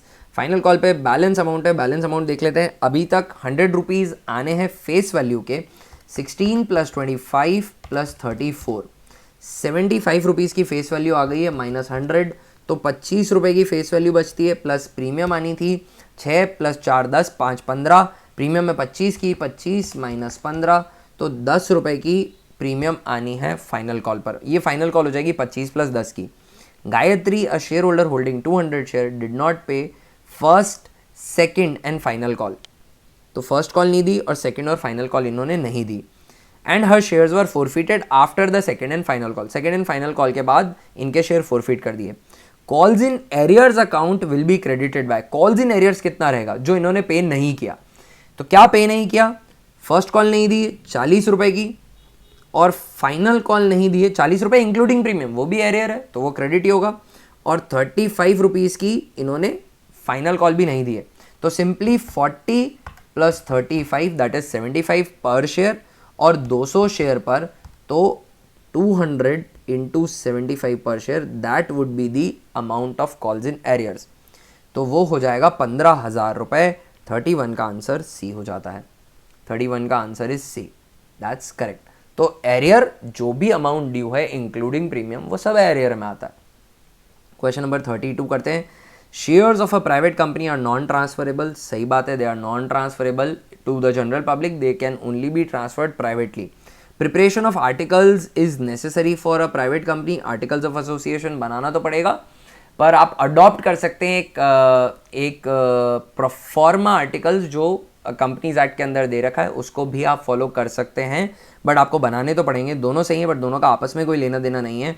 तो 32 का ए भी करेक्ट है, आर भी करेक्ट है, बट आर करेक्ट रीजन नहीं है, तो 32 का मेरे हिसाब से बी होना चाहिए, and that's correct. Both A and R correct, but R is not the correct reason of A, कोई लेना देना ही नहीं इनका आपस में। ठीक है ना। असर्शन रीजन क्वेश्चन में when I talk about accountancy, if you are taking a calculated guess only then, अगर असर्शन और रीजन दोनों को लेके आप श्योर हो कि दोनों ट्रू हैं, तो दोनों का आपस में कोई लेना देना हो, ये रेयरली कभी होगा, ये वो रेयर एक्सेप्शन है। ठीक है, और ऐसी रेयर एक्सेप्शन होगी तो मोस्टली फिर आपको कंफ्यूजन नहीं होगा, आपको क्लियरली पता होगा कि हाँ दोनों का कोई लेना देना नहीं है। ए limited forfeited 2,000 share of 10 each, fully called up for non-payment of final call of 2 per share. 1,200 shares, 1,200 of these shares were reissued at 7 per share, fully paid up. What is the net balance in share forfeiture account? Share forfeiture account में कितना balance बचा? Net balance इन share forfeiture पूछा है, तो जो share reissue नहीं हुए उन पे पेड अमाउंट अगेंस्ट कैपिटल, ये तो बाय डिफॉल्ट रहेगा, अगेंस्ट कैपिटल तो हमेशा है, प्रीमियम पेड फॉरफीट नहीं हो सकती, बॉटम लाइन। तो 2,000 शेयर फॉरफीट किए थे, 1200 शेयर रीइश्यू किए, मतलब 800 शेयर अभी रीइश्यू नहीं हुए, इन पे पेड अमाउंट 10 रुपये का एक शेयर है, 2 रुपये की फाइनल कॉल नहीं दी, मतलब 8 रुपये दिए होंगे, 8 8 60, 400, 33 का आंसर बी हो जाता है, 33 का आंसर बी करेक्ट है। अब आप फॉरफीचर की एंट्री डालो, रीइश्यू की एंट्री डालो, कैपिटल रिजर्व में ट्रांसफर की एंट्री डालो, फिर शेयर फॉरफीचर का बैलेंस पता करो, will take a lot of time. 34th question कर लेते हैं दोस्तों। 34th क्वेश्चन बोलता है, a firm has right to keep assets in its own name, तो फर्म अपने नाम पर एसेट्स रख सकती है, बिल्कुल सही बात है, सारे पार्टनर्स के एसेट है तो फर्म के नाम पे मतलब सारे पार्टनर्स के। Assets of the firm are joint property of all the partners, yes, तो फर्म के नाम पे लेना पड़ेगा, किसी एक पार्टनर के नाम पे नहीं ले सकते क्योंकि पूरे फर्म के एसेट्स हैं। फर्म अगर लिक्विडेट होगी, वाइंड अप होगी, तो सारे एसेट्स सभी पार्टनर्स में बटेंगे, तो फर्म के नाम पे लेना पड़ेगा। फर्म के नाम पे लेने का मतलब ही यही है कि इन पे सभी पार्टनर्स का हक है, ठीक है ना। वो उनके रेशियो में जैसा भी है अग्रीमेंट है, बट फर्म के नाम पे जाएगा, किसी इंडिविजुअल पार्टनर के नाम पे नहीं जा सकता। तो 34 का असर्शन भी सही है, रीजन भी सही है, और रीजन करेक्ट है असर्शन के लिए, तो 34 का आंसर ए हो जाएगा। तो दोस्तों 35th क्वेश्चन कर लेते हैं हम। Assertion any change in existing agreement of partnership results in reconstitution of firm. बिल्कुल सही बात है, पीएसआर चेंज होगा मतलब फर्म रिकॉन्स्टिट्यूट कर रही है, ठीक है ना। अब पीएसआर जब जब चेंज होगा तब तब रिकॉन्स्टिट्यूशन है। रिकॉन्स्टिट्यूशन ऑफ फर्म में happen in case of admission, retirement of a partner, बिल्कुल सही बात है, because in both the situation there is reconstitution, तो ये भी करेक्ट है। तो 35th में असर्शन भी करेक्ट है, रीजन भी करेक्ट है, और रीजन असर्शन का करेक्ट रीजन भी है, तो 35th का आंसर जो है वो ए हो जाएगा, ठीक है। आगे बढ़ते हैं क्वेश्चन, चलिए क्वेश्चन नंबर 36 कर लेते हैं। Sharing of profit is an essential feature of a partnership. If a partner is deprived of his right to share the profits of the firm, he can not be called as a partner. बिल्कुल सही बात है, ये partner को profit share करने ही पड़ेंगे। So a partnership is an agreement between two or more persons who have agreed to share profits of a business carried on by all or anyone acting for all. If we go by that logic, profit share करना ज़रूरी है। Reason, it is essential that all partners must share losses also. Now this is slightly controversial, I'll tell you why. वैसे तो profit का मतलब होता है losses implied है, क्योंकि profit includes negative profits and negative profits are losses. But a minor can be a partner to share profits, और उसको लॉस शेयर करने की जरूरत नहीं है। In that context it is essential that all partners must share losses also. No, then in that context it is not true. तो assertion correct है but reason ठीक नहीं है, तो 36 का जो है C हो जाएगा, only A is correct, ठीक है ना। 36 का C is okay। चलिए दोस्तों अब पार्ट 1 के सेक्शन सी पे आ जाते हैं। यहाँ पे केस स्टडी बेस्ड क्वेश्चन मिलेंगे हमें, और केस स्टडी बेस्ड क्वेश्चन के अंदर 3 from partnership, 2 from company that is issue of share, उसमें से हमें 4 ही अटेम्प्ट करने हैं। हर बार मैं ये भी कहता हूँ कि पहले क्वेश्चंस पढ़ लेंगे केस स्टडी से। हो सकता है कि अगर हम किसी एक पर्टिकुलर केस स्टडी का एक क्वेश्चन अनअटेम्प्टेड रख रहे हैं, उसकी शायद पूरी केस स्टडी भी ना पढ़नी पड़े। तो यहाँ पे केस स्टडी दे रखी है, पर पहले मैं असर्शन रीज़न देख लेता हूँ। असर्शन रीज़न के अंदर असर्शन रीज़न का मुझे कुछ लगता ही नहीं केस स्टडी से लेना देना होगा। Security premium reserve is part of reserve and surplus of the company, that's true. Security premium reserve is shown under the head share holders fund in companies balance sheet, तो share holders fund के अंदर ही आता है reserve and surplus, तो ये भी सही है, असर्शन भी सही है, रीज़न भी सही है, और इनका आपस में लेना देना भी डेफिनेटली है, तो 38 का बी हो जाएगा। तो इसके लिए केस स्टडी पढ़ने की ज़रूरत ही नहीं थी हमें। तो अगर हम अनअटेम्प्टेड रखना चाहते हैं इशू ऑफ शेयर वाले क्वेश्चन को, तो फिर आपको 37 क्वेश्चन पढ़ने की भी ज़रूरत नहीं है, आप सीधा पार्टनरशिप के MCQ पे आ सकते हैं, पार्टनरशिप की केस स्टडी पे आ सकते हैं। पर चलिए मैं एक बार इसको पढ़ लेता हूँ। सूर्या वनस्पति issued prospectus inviting application for 42,500 shares, equity shares of 100 each, payable 10 on application, 20 on allotment, 30 on first and final call. इसमें मांगा क्या लास्ट में? Subscribed and fully paid up capital basically मांगी है हमसे। Application were received for 40,000 shares, under subscription हो गया यहाँ पे, तो 40,000 पे ही सारी कहानी चलेगी। अब Suresh to whom 1600 shares were allotted failed to pay final call and these shares were forfeited. Of the forfeited shares 600 shares were reissued, 600 share reissue कर लिए। देखो मेरे शेयर कितने थे, मेरे 40,000 शेयर थे जो एक्चुअली सब्सक्राइब हुए, उसमें से 1600 शेयर्स फोरफीट हो गए, ठीक है, और इसमें से भी 600 शेयर्स फिर से रीइशू भी हो गए, तो 39,000 शेयर ऐसे हैं मेरे जो फुल्ली कॉल्ड और फुल्ली पेड है, इनमें से किसी पे भी पैसे बाकी नहीं है। जिन पे पैसे बाकी थे वो मैंने फोरफीट कर लिए, और 600 शेयर मैंने रीइशू कर दिए। आई नो 95 पे रीइशू किए, पर 5 रुपये मैंने फोरफीटेड अमाउंट से पे करवा दिया उनको। ये 600 शेयर पे कोई कॉल आनी बाकी नहीं है, मैं नए होल्डर से कुछ पैसे मांगता नहीं हूँ अभी। तो 39,000 share fully called and fully paid है, तो 39,000 इंटू 10 3,90,000 जो है मेरी एक्चुअली 100 रुपये का शेयर है, तो 39 लाख जो है मेरी वो subscribed and not fully paid up capital हो जाएगी। बट इसके अंदर मुझे शेयर फॉर फीचर में पड़ा बैलेंस अभी ऐड करना है, और शेयर फॉरफीचर में बैलेंस पड़ा होगा क्योंकि सारे फॉरफिटेड शेयर री इशू नहीं हुए हैं। इस बात का स्पेशली ध्यान रखना है, सारे फॉरफिटेड शेयर अभी री इशू नहीं हुए। 1600 शेयर मैंने फॉरफिट किए थे, इन पे जितना भी कॉल्स इन एरियर्स था क्रेडिट हो चुका है फॉरफीचर के टाइम पे, तो कॉल्स इन एरियर्स कुछ भी माइनस करने के लिए अवेलेबल नहीं है। इसमें से सिर्फ 600 शेयर री इशू हैं, तो उन 600 शेयर पे जो फॉरफीचर था या तो डिस्काउंट देने के काम आ गया होगा या कैपिटल रिजर्व में चला गया होगा। बट जो 1000 शेयर अभी तक री इशू नहीं हुए, उन 1000 शेयर पे जो शेयर फॉरफीचर का बैलेंस है वो अभी भी शेयर फॉरफीचर में पड़ा है और वो subscribed and not fully paid up capital में ऐड होता है। इन 1000 शेयर पे पता करते हैं कि कितना शेयर फॉरफीचर का बैलेंस है जो अमाउंट पेड होगा। तो इन पे कितना अमाउंट पेड होगा, इन शेयर्स पे क्या नहीं दिया है। 1600 shares were allotted, fail to pay final call money, final call money नहीं आई है, फाइनल कॉल बैलेंस रहती है, मतलब 10 रुपये एप्लीकेशन, 20 रुपये अलॉटमेंट और 30 रुपये फर्स्ट कॉल, ये पेड है।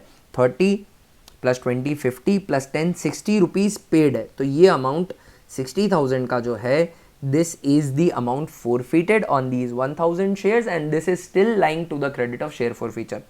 60,000 रुपीज़ यहाँ पर और ऐड हो जाएगा शेयर फॉरफीचर का, तो 39,60,000 आएगा। आप जल्दबाजी में ऑप्शन सी करेक्ट करके ना आएंगे और आप ए करके आ सकते हैं, और वो इन्होंने ऑप्शन में भी दिया है। आप भूल जाएंगे अगर शेयर फॉरफीचर को, तो आप ए करेक्ट कर आएंगे। ध्यान रखिएगा, अगर फॉरफिटेड शेयर रीइशू नहीं होते हैं तो उन पे अमाउंट फॉरफिटेड शेयर फॉरफीचर में पड़ा रहता है और वो subscribed and not fully paid up capital में ऐड होता है। कॉल्स इन एरियर्स सब्ट्रैक्ट होता है। कॉल्स इन एरियर्स का सिचुएशन सिर्फ तभी आएगा जब कुछ अनपेड शेयर चल रहे हैं और उन्हें फॉरफिट नहीं किया हो, राइट। क्वेश्चन नंबर 38 हम पहले अटेम्प्ट कर चुके थे। अब पार्टनरशिप की तरफ बढ़ जाते हैं। पार्टनरशिप में हमें कहा हुआ है कि पी क्यू पार्टनर हैं। On the basis of our information you are required to answer the following question. In respect of goodwill क्या एंट्री डलेगी, ये मांगा है हमसे पहला। और in respect of general reserve क्या एंट्री डलेगी। जनरल रिजर्व के केस में ज़्यादा मुश्किल एंट्री मुझे लगती नहीं है। जनरल रिजर्व है on the basis of you are required to, कोई ऐसे अनऑल्टर्ड नहीं रख रहे हैं हम, तो 2,80,000 का जनरल रिजर्व है, यहाँ दे रखा है। और ये ओल्ड रेशियो पी और क्यू के 4:3 में डिस्ट्रीब्यूट हो जाएगा। सो 4 + 3 7, 7 4 28, 4 4 16, 1,60,000 पी को मिल जाएगा और क्यू को मिल जाएगा 120। 40 का आंसर तो सी हो जाता है, ठीक है ना। इसके लिए मुझे पूरा केस पढ़ने की ज़रूरत नहीं पड़ी, डायरेक्टली सॉल्व हो गया। अब गुडविल के लिए क्या करना है वो मैं देख लेता हूँ। तो our share of goodwill is agreed at 70,000 of which he is to bring half in cash. आधा वो कैश में ला रहा है, ठीक है। तो जो कैश में ला रहा है उसके लिए उसकी कैपिटल डेबिट हो जाएगी, बचे हुए के लिए जो कैश में ला रहा है उसके लिए प्रीमियम फॉर गुडविल डेबिट हो जाएगी, और जो कैश में नहीं ला रहा है उसके लिए उनका करंट अकाउंट डेबिट हो जाएगा या कैपिटल अकाउंट डेबिट हो जाएगा। नया पार्टनर जो है वो है आर, है ना। तो कितना कितना मिलेगा इज ओनली द क्वेश्चन, है ना। तो डेबिट कितना करना है इस पे तो क्वेश्चन ही नहीं है। तो सेक्रीफाइसिंग रेशो निकाल लेते हैं। सेक्रीफाइसिंग रेशो में क्रेडिट होने वाला है 70,000 क्रेडिट होगा पी और क्यू में, उनके सेक्रीफाइसिंग रेशो में। उसके लिए मुझे सेक्रीफाइसिंग रेशो पता करना है। तो पी का फाइंड आउट कर लेता हूँ। पी का न्यू रेशो है 2 + 1 3 + 1 4, 2/4 - 4/7। एलसीएम हो जाएगा यहाँ पर 28 का, 4 7 2 14 - 7 4 4 16, तो 2/28 ये नेगेटिव हो जाता है।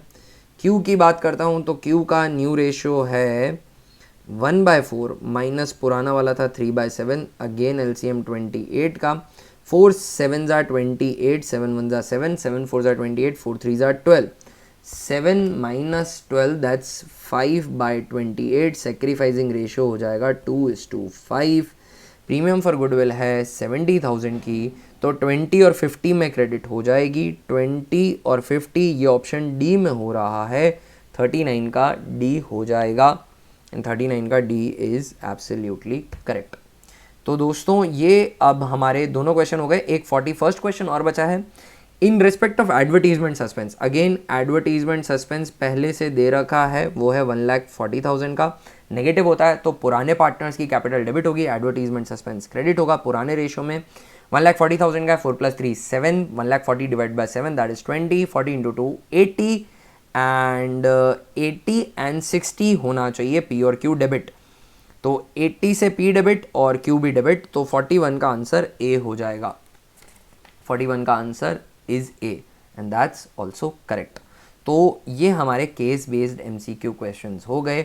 मेरी एडवाइस का, मेरी सजेशन का प्लीज़ एग्जाम में ध्यान रखना। क्या करना है आपको ना पहले क्वेश्चन पढ़ लेने हैं, उसके बाद केस स्टडी पढ़नी है, और जिस भी पर्टिकुलर पोर्शन का, कंपनी या पार्टनरशिप, जिसका भी एक क्वेश्चन आप अनअटेम्प्टेड छोड़ रहे हैं, वहां पर आपको पूरा केस पढ़ने की जरूरत नहीं पड़ेगी। सो दैट्स आर पार्ट 1, जहां पर पार्टनरशिप और इश्यू ऑफ शेयर यानी कंपनी से क्वेश्चन आते हैं। इसके बाद हमारा पार्ट 2 आ जाएगा, इसमें सेक्शन ए और सेक्शन बी दोनों ही सेक्शन में एनालिसिस ऑफ फाइनेंशियल स्टेटमेंट में से ratio analysis and other 2 theory chapter से ही क्वेश्चन होते हैं। तो चलिए अब पार्ट 2 कर लेते हैं हम स्टार्ट। उसका section A, question number 42। Forfeited share accounts appear in balance sheet of the company under the subhead। तो forfeited share accounts जो होता है दोस्तों, वो शेयर कैपिटल के अंदर नोट्स टू दी अकाउंट में subscribed and not fully paid up capital में ऐड हो जाता है। तो इसका आंसर सी हो जाएगा। ठीक है, नेक्स्ट क्वेश्चन करते हैं। Match the following, debt equity ratio times percentage proportion. तो डेट इक्विटी रेशियो प्रपोर्शन में आता है, ब्लैंक इज टू 1, तो सी हो जाएगा। ऑपरेटिंग रेशियो जो है ये एक्टिविटी, ये प्रॉफिटेबिलिटी रेशियो है बेसिकली, ऑपरेटिंग रेशियो, तो ये परसेंटेज में आएगा, तो इसका हो जाएगा बी। और वर्किंग कैपिटल टर्नओवर रेशियो जो है वो टाइम्स में आता है, तो CBA दैट्स ऑप्शन डी। तो 43 का आंसर डी हो जाएगा। चलिए आगे बढ़ते हैं। Current assets of the company are 5 lakh and its current ratio is 2.5। There after it receive 2 lakh from its debtors and made payment of 1 lakh to its creditors. Current ratio will be, let's assume current asset खैर हमें दे रखे हैं, तो current assets अभी 5 लाख रुपए के हैं, तो करंट लाइबिलिटीज़ कितनी हो जाएंगी? देखिए करंट रेशियो हमें दे रखा है, करंट रेशियो जो है वो होता है current assets upon current liabilities which is 5 lakh upon current liabilities which is equal to 2.5 upon 1। तो current liabilities would simply be 5 lakh divided by 2.5। तो 5 lakh divided by 2.5 we get current liabilities as 2 lakh. तो ये मेरे पास ना करंट लाइबिलिटीज़ आ गई। तो current liabilities कितने की हैं? 2 लाख की हैं। हमने अभी कैलकुलेट करी करंट लाइबिलिटीज़ यहाँ पे। ठीक है दोस्तों, अब यहाँ पर क्या हो गया है, इन्होंने कहा है there after it received 2 lakh from its debtors. Debtors से 2 लाख रिसीव हुआ तो कैश बढ़ जाएगा पर डेटर्स कम हो जाएंगे, तो no change in current assets.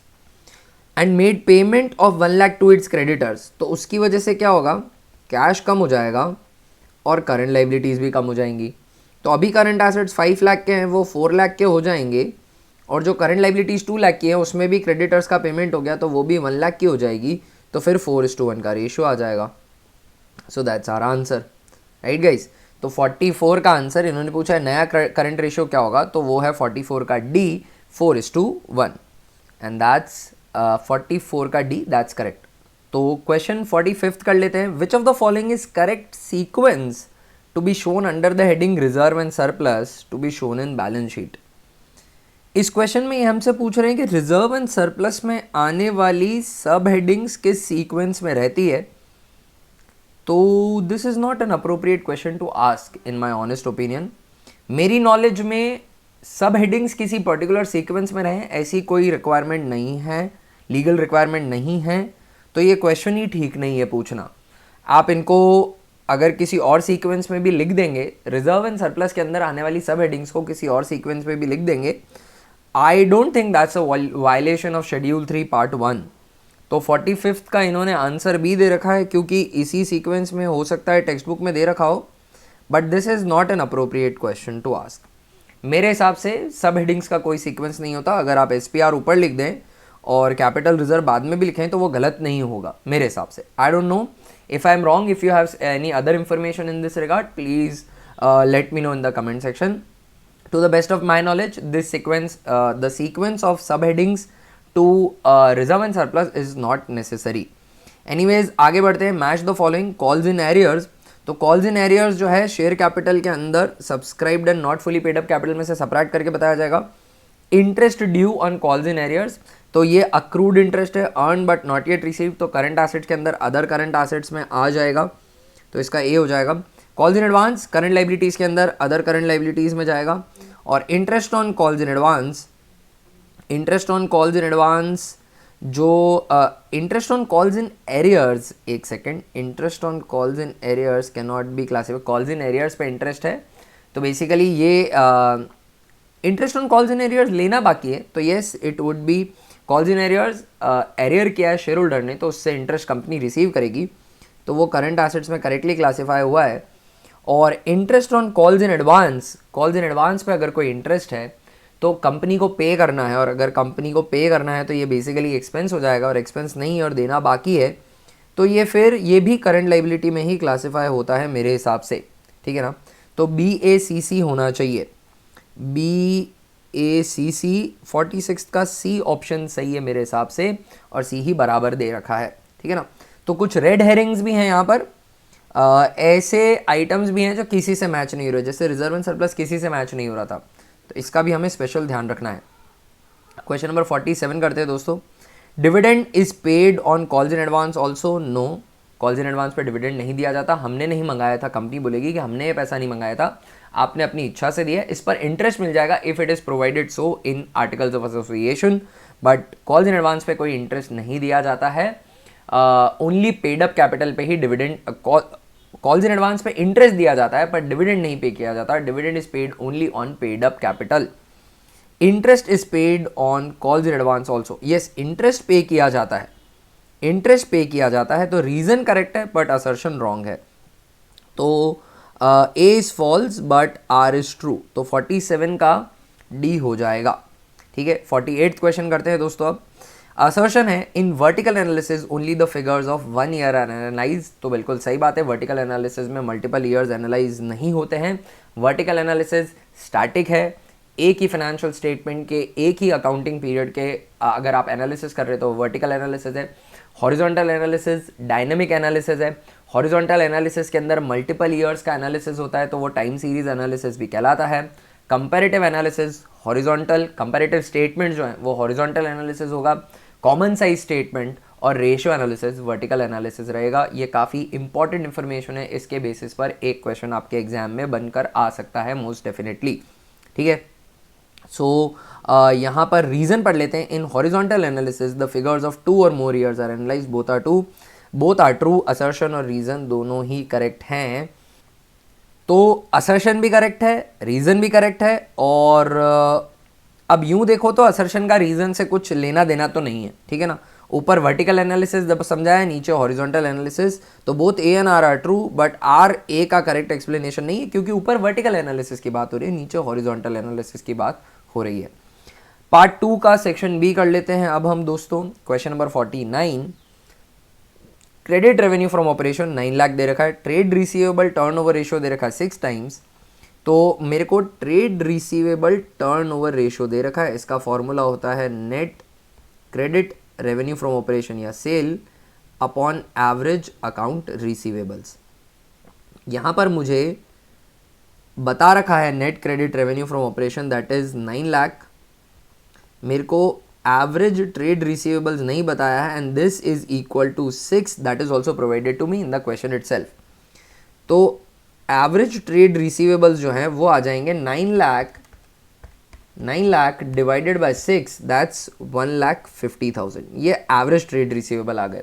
Now what are average trade receivable? Opening trade receivable plus closing trade receivable divided by 2, ठीक है, विच इज इक्वल टू, एक सेकेंड यहाँ और एक चीज़ कर देता हूँ मैं, विच इज इक्वल टू 1,50,000, ये मुझे बता रखा है, अभी मैंने कंप्यूट किया। Now can I say opening trade receivable plus closing trade receivable is equal to 3 lakh, ये नीचे वाला 2 उधर ले जाकर मल्टीप्लाई कर दिया। अब मेरे को क्वेश्चन में बता रखा है कि closing trade receivables were 1.5 times than that in the beginning, closing opening के 1.5 टाइम्स हैं, तो मैं ओपनिंग ट्रेड रिसीवेबल को x अज्यूम कर लूँ तो क्लोजिंग ट्रेड रिसीवेबल 1.5x हो जाएगा, 1.5 टाइम्स है, 1.5 टाइम्स मोर बोला होता तो 1.5x प्लस x कर लेता, बट अभी मुझे कहा है कि वो 1.5 times that in the beginning है, तो क्लोजिंग ट्रेड रिसीवेबल 1.5x हो जाएगा। ये इक्वेशन मेरे पास है, opening plus closing is equal to 3 lakh, तो ओपनिंग को x मान लिया, क्लोजिंग 1.5x हो गया which is equal to 3 lakh, इसको आगे कैलकुलेट करते हैं तो 1.5x plus x that is 2.5x is equal to 3 lakh, right. So then x would be equal to 3 lakh divided by 2.5, तो x आ जाता है 1,20,000. हमने x को माना था ओपनिंग ट्रेड रिसीवेबल, इन्होंने हमसे मांगा है क्वेश्चन में क्लोजिंग ट्रेड रिसीवेबल, तो 1,20,000 इंटू 1.5 करना है बस, तो 1,80,049 का सी करेक्ट आंसर हो जाएगा.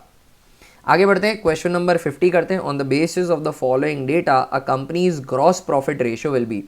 नेट प्रॉफिट दे रखा है 80,000 का, वेजेस दे रखे हैं, ये तो एक डायरेक्ट एक्सपेंस होता है, ऑफिस एक्सपेंसेस दे रखे हैं 30,000, ये एक इनडायरेक्ट एक्सपेंस है, सेलिंग एक्सपेंसेस भी इनडायरेक्ट है. तो नेट प्रॉफिट में अगर इनडायरेक्ट एक्सपेंसेस वापस ऐड कर दूंगा तो ग्रॉस प्रॉफिट आ जाएगा 80,000 प्लस 30,000 प्लस 20,000, तो ये मुझे मिल गया मेरा ग्रॉस प्रॉफिट 1,30,000 का. टोटल रेवेन्यू फ्रॉम ऑपरेशन दे रखा है 5 लाख का.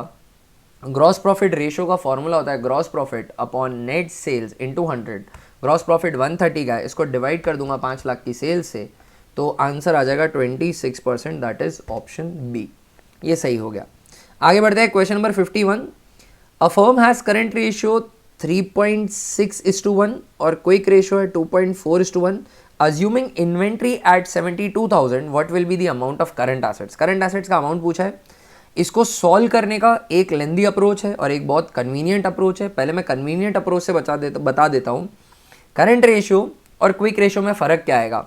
देखिए, करंट रेशियो मुझे दे रखा है current assets upon current liabilities which is 3.6/1, और क्विक रेशियो मुझे दे रखा है quick assets upon current liabilities which is 2.4/1. I am assuming कि मेरे करंट एसेट्स है ही 3.6 के, तो मेरी करंट लाइबिलिटीज़ 1 की हो जाएंगी और मेरे क्विक एसेट जो हैं वो 2.4 के हो जाएंगे अप्लाइंग दीज रेशियो सिंपली. तो जो रेशियो के इनिशियल्स हैं मैंने वही अमाउंट अज्यूम कर लिया. करेक्ट है क्या. अब मुझे पता है कि करंट एसेट्स में से अगर मैं क्विक एसेट सब्ट्रैक्ट करूं तो इन्वेंट्री आएगा, है ना. मेरे करंट एसेट्स कितने के 3.6 के और मेरे क्विक एसेट्स कितने के 2.4 के, तो मेरी इन्वेंट्री कितनी हुई 3.6 माइनस 2.4 विच इज़ 1.2. ये मेरी इन्वेंट्री है. This is my inventory.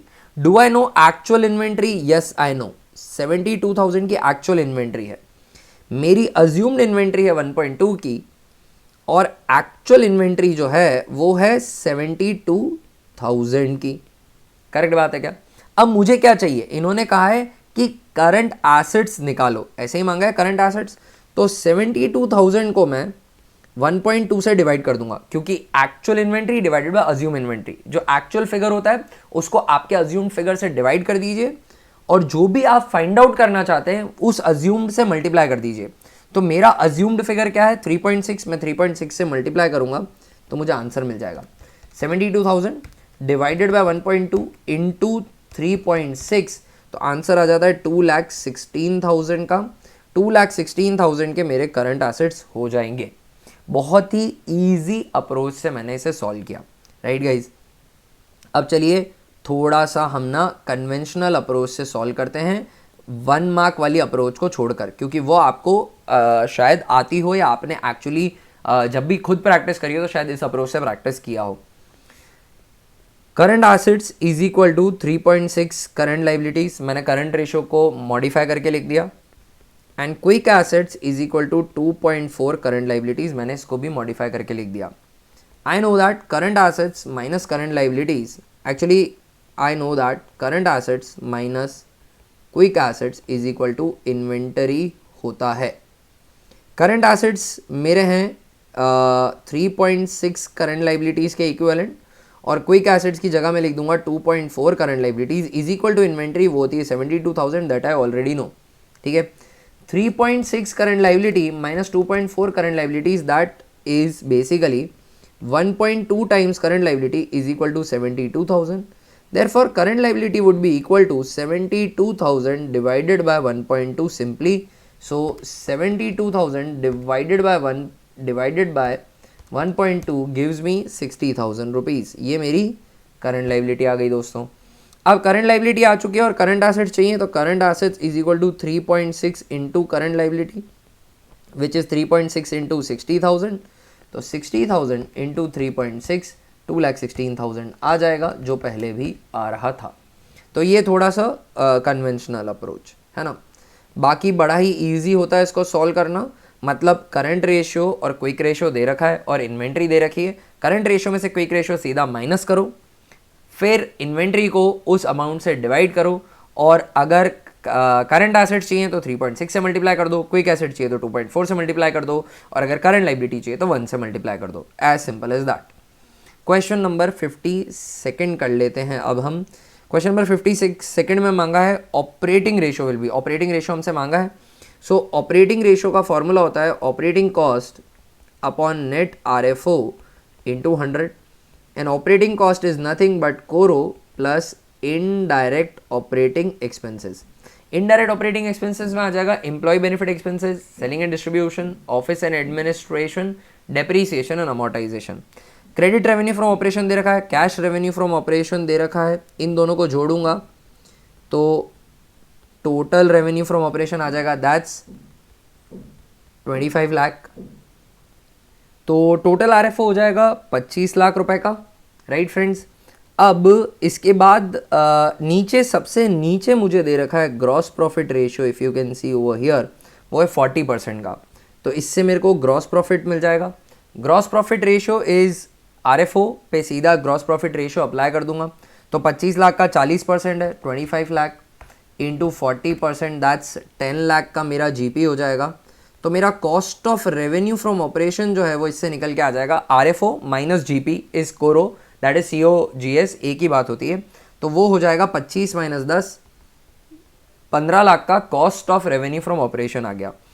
जो ऑपरेटिंग कॉस्ट है उसका फॉर्मूला जैसा कि मैंने अभी आपको बताया, दैट इज कोरो प्लस इनडायरेक्ट ऑपरेटिंग एक्सपेंसेस।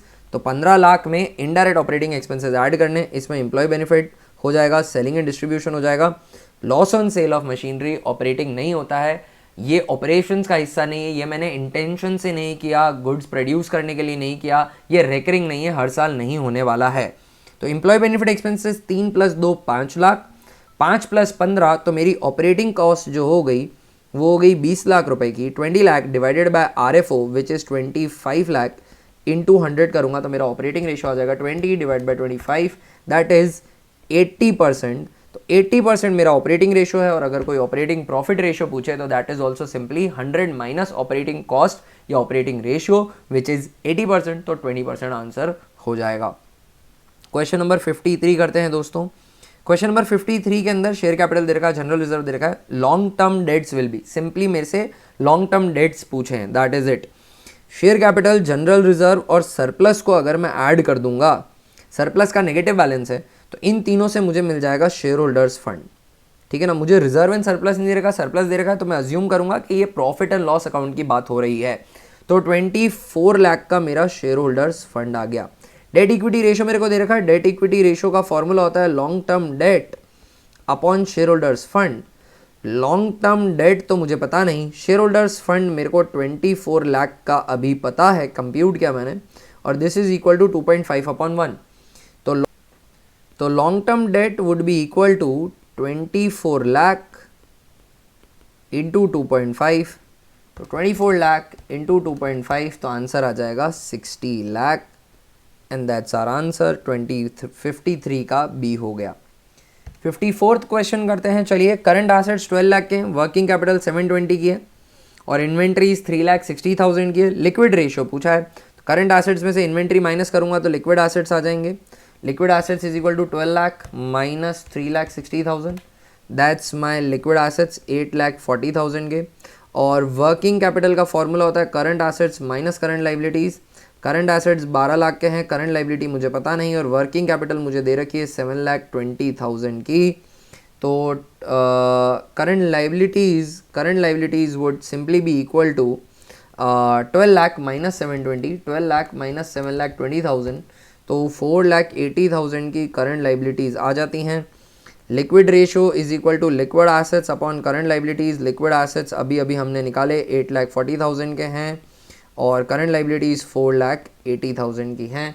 तो 8,40,000 डिवाइडेड बाय 4,80,000, तो आंसर आ जाता है 1.75:1। क्वेश्चन नंबर 54 का आंसर हो जाएगा C. And that is correct. Last question करते हैं। चलिए दोस्तों, हमारा लास्ट क्वेश्चन थ्योरेटिकल है। Interest coverage ratio is a profitability ratio. बिल्कुल गलत बात है ये। Interest coverage ratio profitability ratio नहीं होता है। इंटरेस्ट कवरेज रेशियो तो लॉन्ग टर्म सॉल्वेंसी रेशियो होता है।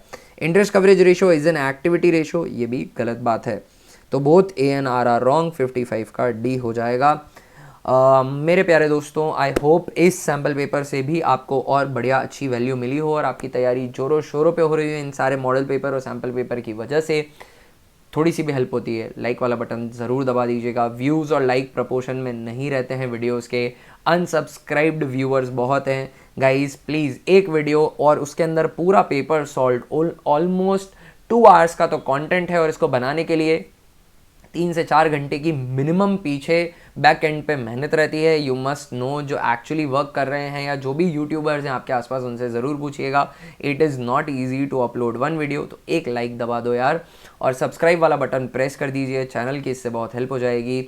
अगर आप सब्सक्राइबर हैं ऑलरेडी चैनल के, stay subscribed even after your exams are done. I promise I upload more videos that would provide value to you. Bell icon दबा दो ताकि आगे आने वाले पेपर्स के बारे में, कंटेंट के बारे में आपको नोटिफिकेशन मिलता रहे। अगर चैनल की किसी भी तरीके से आप हेल्प करना चाहते हैं तो डिस्क्रिप्शन में आपको कुछ लिंक्स मिलेंगे। डिस्क्रिप्शन में आपको मुझसे डायरेक्ट कॉन्टैक्ट करने के भी कुछ लिंक्स मिलेंगे। मैंने अपना इंस्टा हैंडल वहाँ शेयर किया और साथ ही एक टेलीग्राम ग्रुप का लिंक भी है जो यूजुअली हम हमारे लाइव सेशन में डाउट सॉल्विंग के लिए रखेंगे फॉर अकाउंटेंसी।